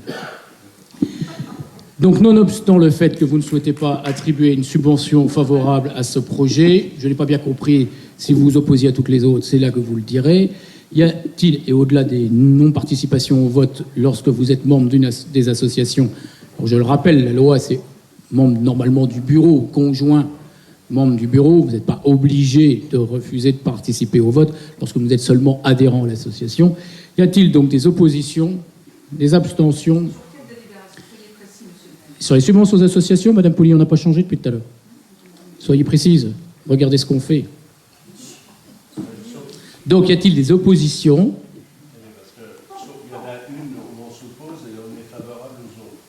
Ben, je viens de répondre à cela. Je viens de le dire. Sur la 10. Oui, on est sur la 10, Madame Pouli. Concentrez-vous, faites encore un effort. Qu'est-ce qu'on fait à la fin d'une délibération? On vote pour ou on vote contre? On vient de préciser qu'au-delà du fait que vous ne preniez pas part au vote lorsque vous êtes membre du bureau ou du conseil d'administration d'une association, et au-delà du fait que vous vous opposez à une des subventions, les autres subventions aux associations, est-ce que vous votez pour, contre, ou est-ce que vous abstenez? Ça devient difficile, hein? Alors, est-ce que vous vous abstenez? Est-ce que vous vous opposez? Je vous en remercie. Délibération suivante, programme d'action des associations. Monsieur Kibamba, si vous voulez bien prendre la parole.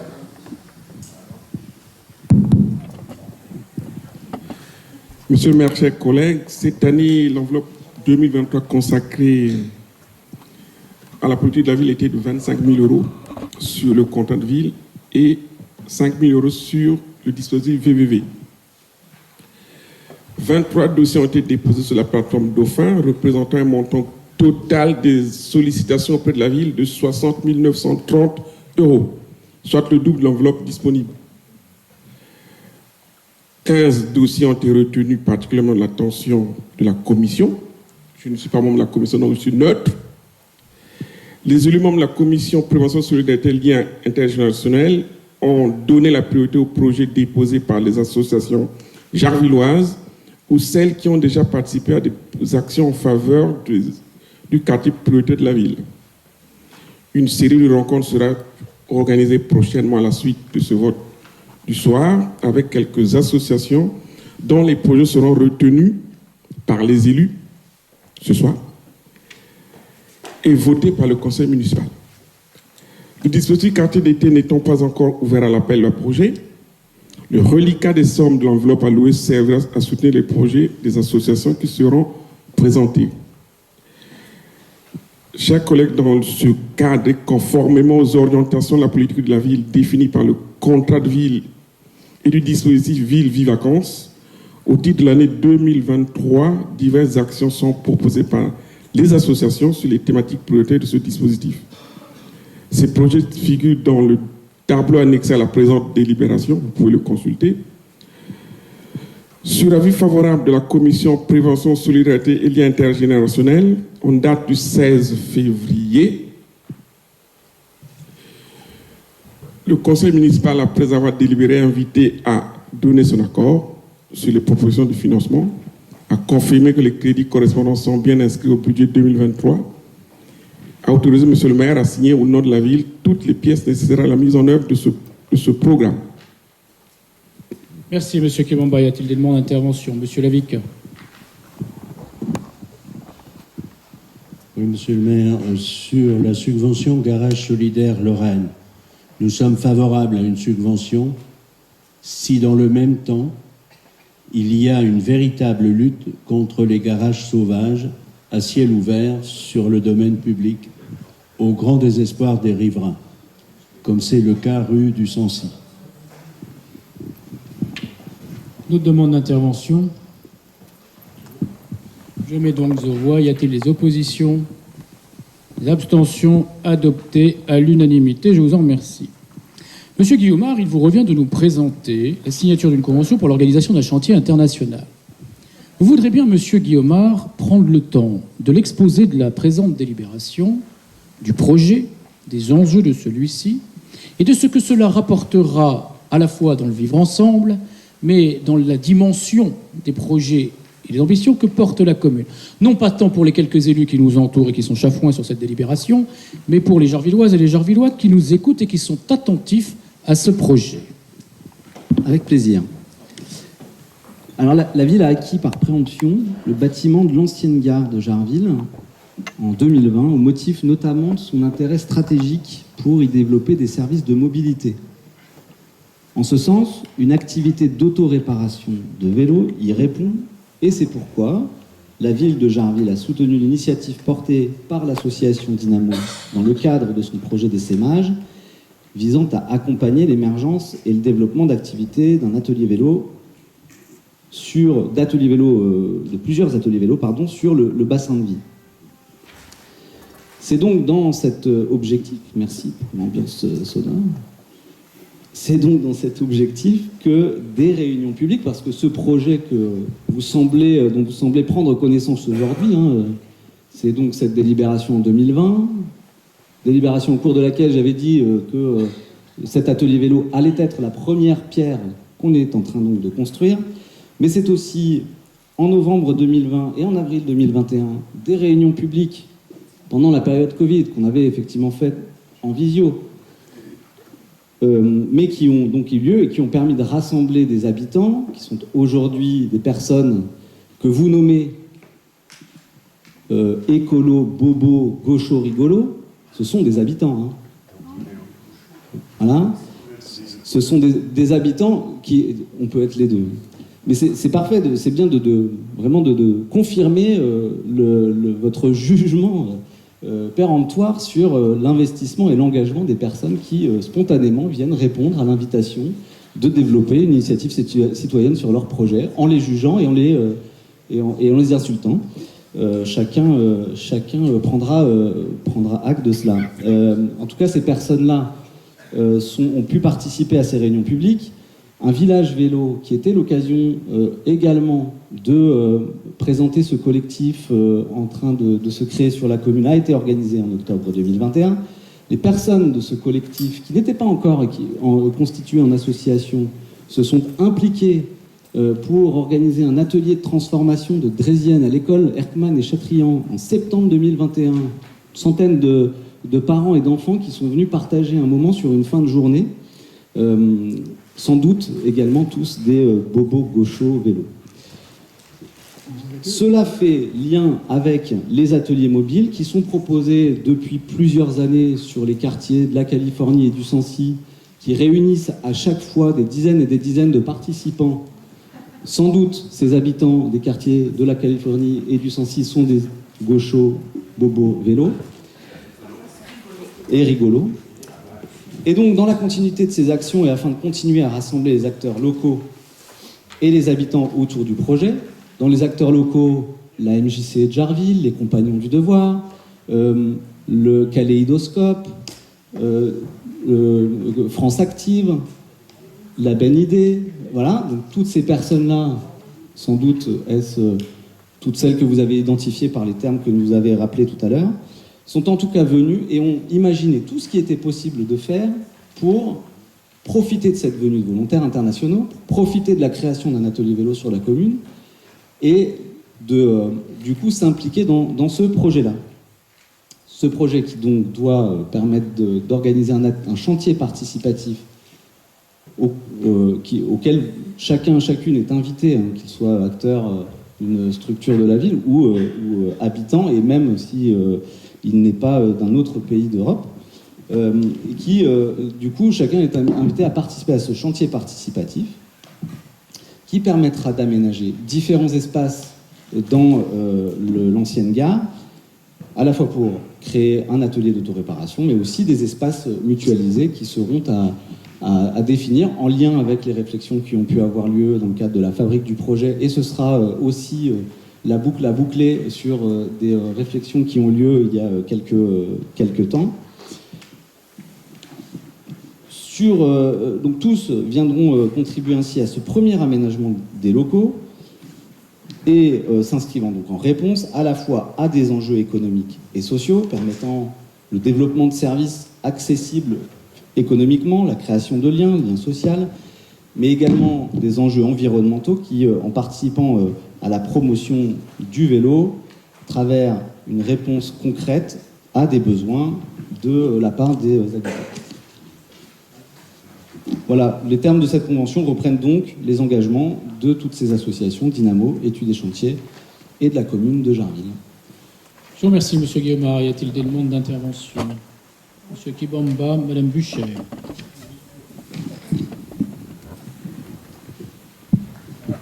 Monsieur le maire, chers collègues, je voudrais soutenir l'action de mon collègue. C'est assez rare de voir des chantiers internationaux à Jarville. Je ne sais pas s'il y en a déjà eu. J'en sais rien, mais je pense que c'est une première. Et ensuite, faire venir des jeunes de plusieurs pays européens, découvrir notre commune, partir avec des souvenirs, peu importe le nombre de jours qu'ils feront ici, mais c'est déjà beaucoup en termes de communication, de visibilité de la ville. Et rien que ça, 4 000 €, c'est rien. Dans les communes qui ont l'habitude de le faire, c'est beaucoup plus cher. Faire venir des gens de partout. Félicitations à mon collègue pour cette initiative. Oui, je voulais préciser, c'est vrai que c'est compliqué, je pense, de comprendre l'esprit quand on n'y va pas, quand on n'y assiste pas. Et moi, je tiens vraiment à te féliciter, Baptiste, parce que déjà, je ne m'attendais pas à autant de participation quand je suis arrivée hier soir. Et franchement, je me suis prise au jeu. Parce que c'est vrai que quand vous entendez ces jeunes femmes présenter leur association, voir comment elles amènent les choses et tout ce que ça peut amener comme échange international au niveau de la culture, de la musique, de la nourriture, etc. Et nous, en tant que commune, j'espère bien qu'on va décloisonner avec ce genre de chantier. Depuis le début du mandat, on a de cesse de décloisonner et de casser, comme vous disiez, ces boîtes que vous aviez posées à droite, à gauche. Moi, ce que j'ai senti dans cette réunion-là, excusez-moi, c'est la première fois que je vois les compagnons du devoir venir à une réunion sur tout le mandat précédent. On allait les voir, il y avait des actions chez eux. Ils se sont très peu impliqués dans la vie communale, sauf force de promesses qui ne sont peu venues. Et donc, voilà, là, on les voit. Ils sont partie prenante, ils sont là.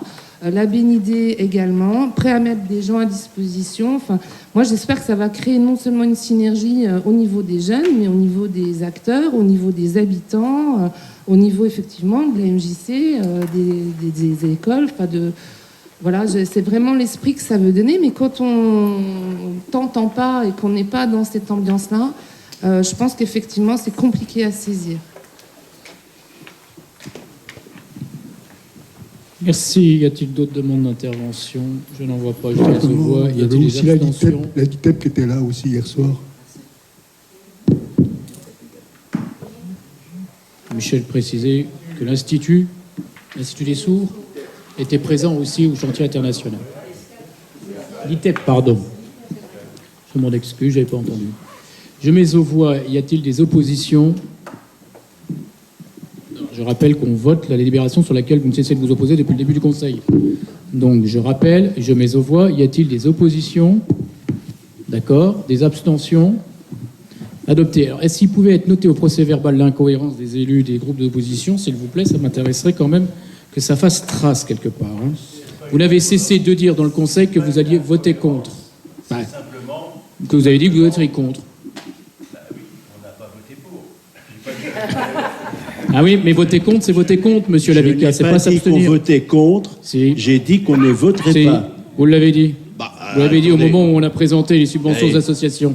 Vous avez dit clairement, s'il s'agit de voter 4 000 € pour Dynamo, je suis contre. Peu importe, monsieur Lavica, stop. Vous voudrez bien terminer là, merci.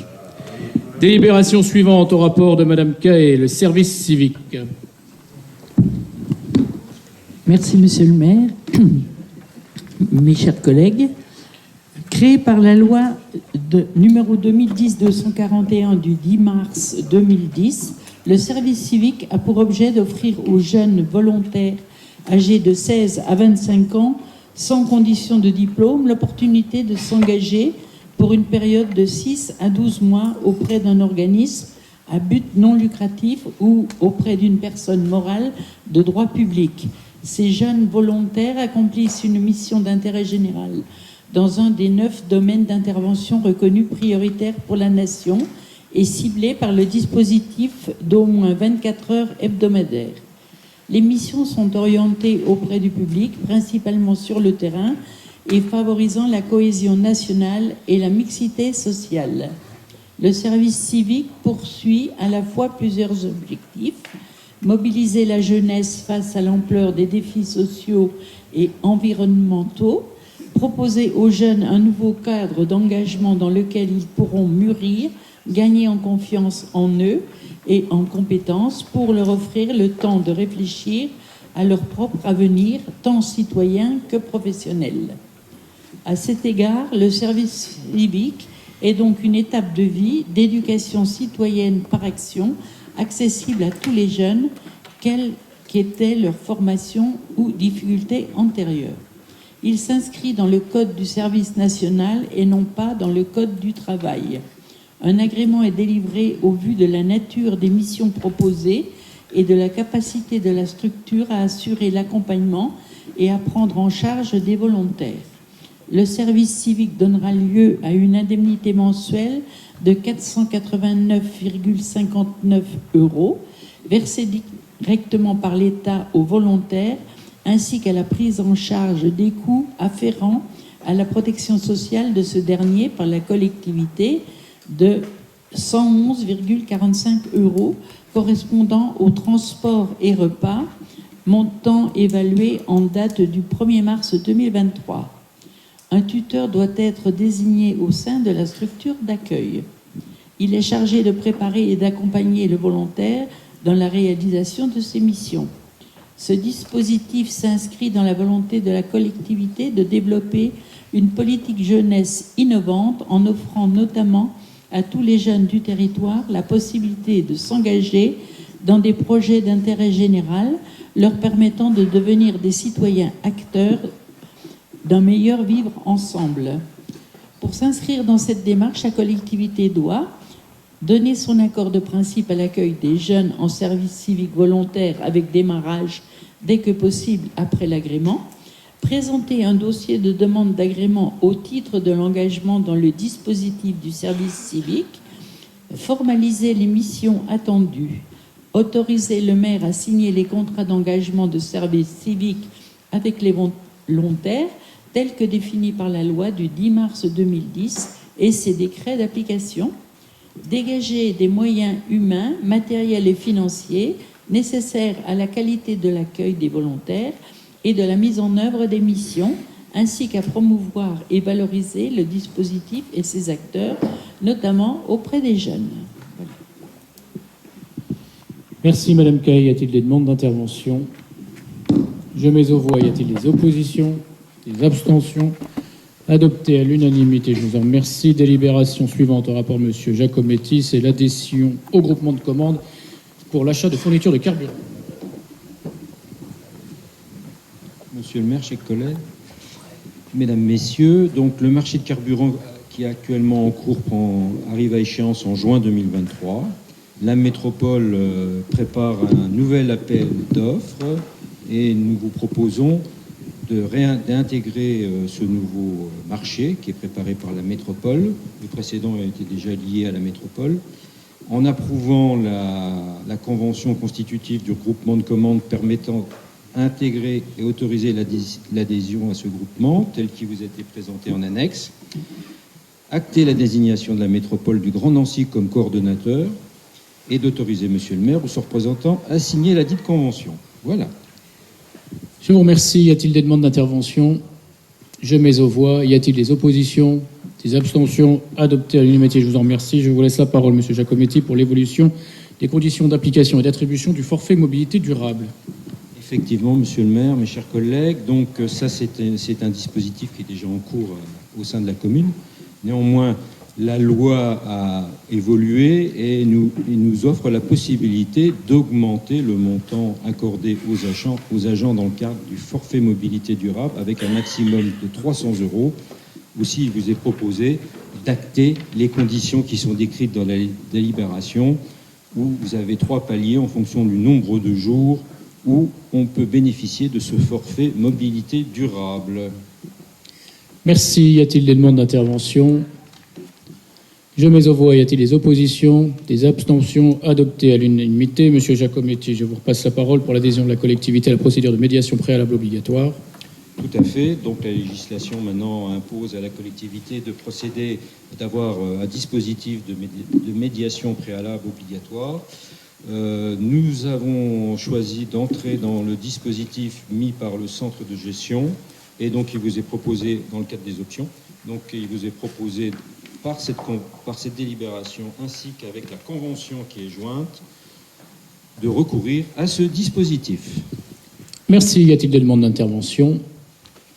Je mets aux voix. Y a-t-il des oppositions? Des abstentions? Adopté à l'unanimité. Je vous en remercie. Délibération au rapport à nouveau de Daniel Giacometti, l'adaptation du tableau des emplois de la commune. Tout à fait. Le projet de délibération numéro 17 donc, a pour objectif d'adopter les modifications du tableau des emplois, modifications qui sont au titre du contenu, mais en réalité, sur le nombre, hormis la DSP, est constant. Donc, comme vous avez vu dans la délibération, dans l'exposé des motifs, tout d'abord, il y a la création d'une seule direction des proximités par la fusion de 2 directions, celle de l'Office municipal de la sécurité, tranquillité, salubrité et de la direction de la citoyenneté. Après, il y a des modifications techniques de nommage des directions et de missions qui sont remplacées par des missions. Voilà. Et au sein de ces missions, il y a des postes, des transferts de postes en titre de référent informatique et d'autres postes qui vous sont mis dans la délibération que je ne vais pas reprendre. Ce sont des situations techniques qui vous sont proposées. Et hormis la DSP, où bien sûr, dans ce cadre, il y a une vingtaine de postes qui sont supprimés du tableau des emplois. Je me permets de rappeler tout de même que cette suppression de postes ne veut pas dire que ces agents ne peuvent pas revenir dans la commune, parce que là, dans ce dispositif, la commune est maître du jeu, c'est elle qui accorde la DSP, mais quand elle vient à échéance, elle peut reprendre l'activité, ce qui est en termes de gestion assez intéressant. Et j'en profite pour faire remarquer que dans d'autres circonstances, il y a eu des sessions où la mise à disposition ou le transfert du personnel reste toujours une épée de Damoclès sur la tête de la ville en ce qui concerne sa bonne gestion, parce que, le contrat et les accords convenus à cette époque sont quand même assez dangereux. Mais bon, ça fait partie, ça aussi, de la qualité des gestionnaires qui nous reprochent actuellement notre mauvaise gestion. Merci, Monsieur Giacometti, pour cette présentation. Et ce rappel, y a-t-il des demandes d'intervention? Monsieur Lavica. Monsieur le maire, est-ce cela que vous appelez le repyramidage des effectifs? Y a-t-il d'autres demandes d'intervention? Monsieur Giacometti, voulez-vous répondre à Monsieur Lavica?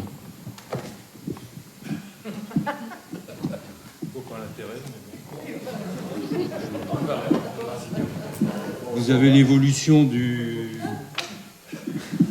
des effectifs. Qu'est-ce que vous voulez que je vous dise de plus? J'ai rien à vous dire de plus. Vous parlez dans le budget de repyramidage.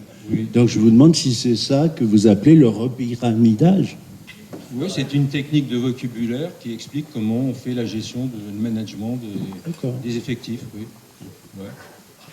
Donc, dans les dictionnaires, il y a plusieurs versions. Ça peut s'appeler de différentes façons. Mais bon, c'est peu important. L'important, c'est le résultat. Je n'en doute pas. Je demanderai à M. Giacometti la clémence. M. Lavica n'était pas adjoint aux ressources humaines. Déjà qu'il avait la lourde tâche d'essayer de comprendre les finances. Mesdames, Messieurs, on est arrivé. Alors, il faut qu'on vote. Y a-t-il des oppositions? Des abstentions? Adopté, je vous en remercie. On arrive au terme de l'ordre du jour de ce conseil municipal. Monsieur Dame a transmis pour le groupe Jarville Nouvel Horizon 2 questions écrites orales, dont je rappelle le process, selon le Code général des collectivités territoriales. Chaque élu a la possibilité, dans les délais impartis, de poser une question écrite, laquelle est dite orale parce qu'elle est lue au conseil municipal par celui qui souhaite procéder à la lecture au nom de son groupe politique. Une réponse y est apportée à cette occasion, mais elle donne lieu à aucun débat. Monsieur, dame, est-ce que c'est vous qui nous donnez lecture de vos questions? Eh bien, on va vous faire suivre le micro.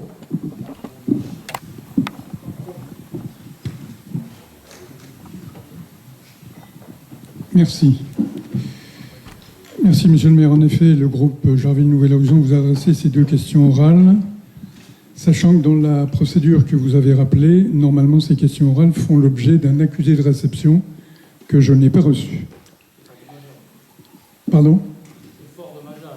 Ben oui, c'est non conforme au règlement intérieur. Première question, depuis plusieurs séances, les conseils municipaux sont enregistrés en vidéo, vous le rappelez en début de séance, mais ne sont plus retransmis en direct sur le média de la commune. Pourquoi? L'enregistrement est mis en ligne sur la page Facebook de la ville quelques jours plus tard, sans aucune possibilité de commentaire, comme tous les messages sur Facebook maintenant, sachant que l'audience n'en est pas plus importante. Merci, monsieur, dame, pour cette question. Et puisque vous avez la politesse de la faire suivre par votre réponse, qui n'est pas très éloignée de la vérité, je n'ai pas d'éléments complémentaires à apporter à celle-ci. Je vous laisse procéder à la lecture de la 2e question. Pas de réponse comme d'habitude.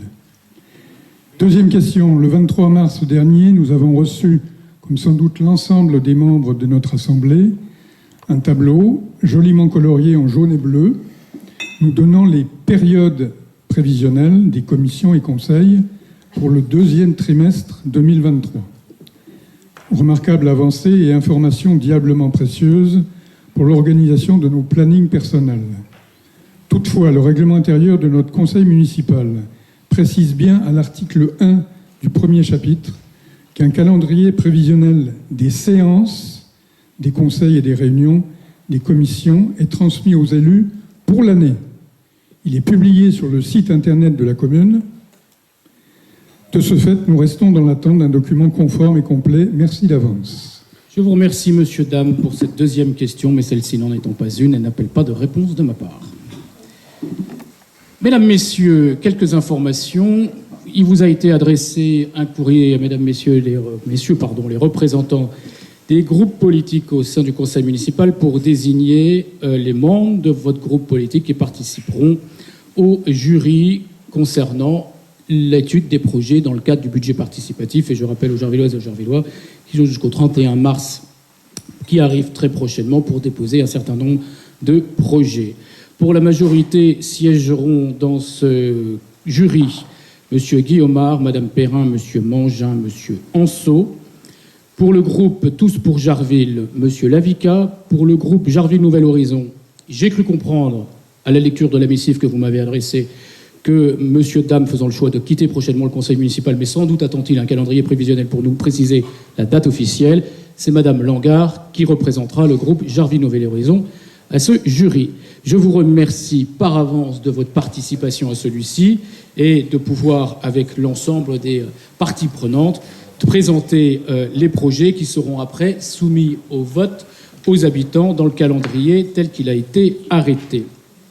En autre information, séance prochaine du conseil municipal, date prévisionnelle le 9 mai 2023, mais la date n'est, comme vous le savez, que prévisionnelle. Je vous souhaite une bonne soirée.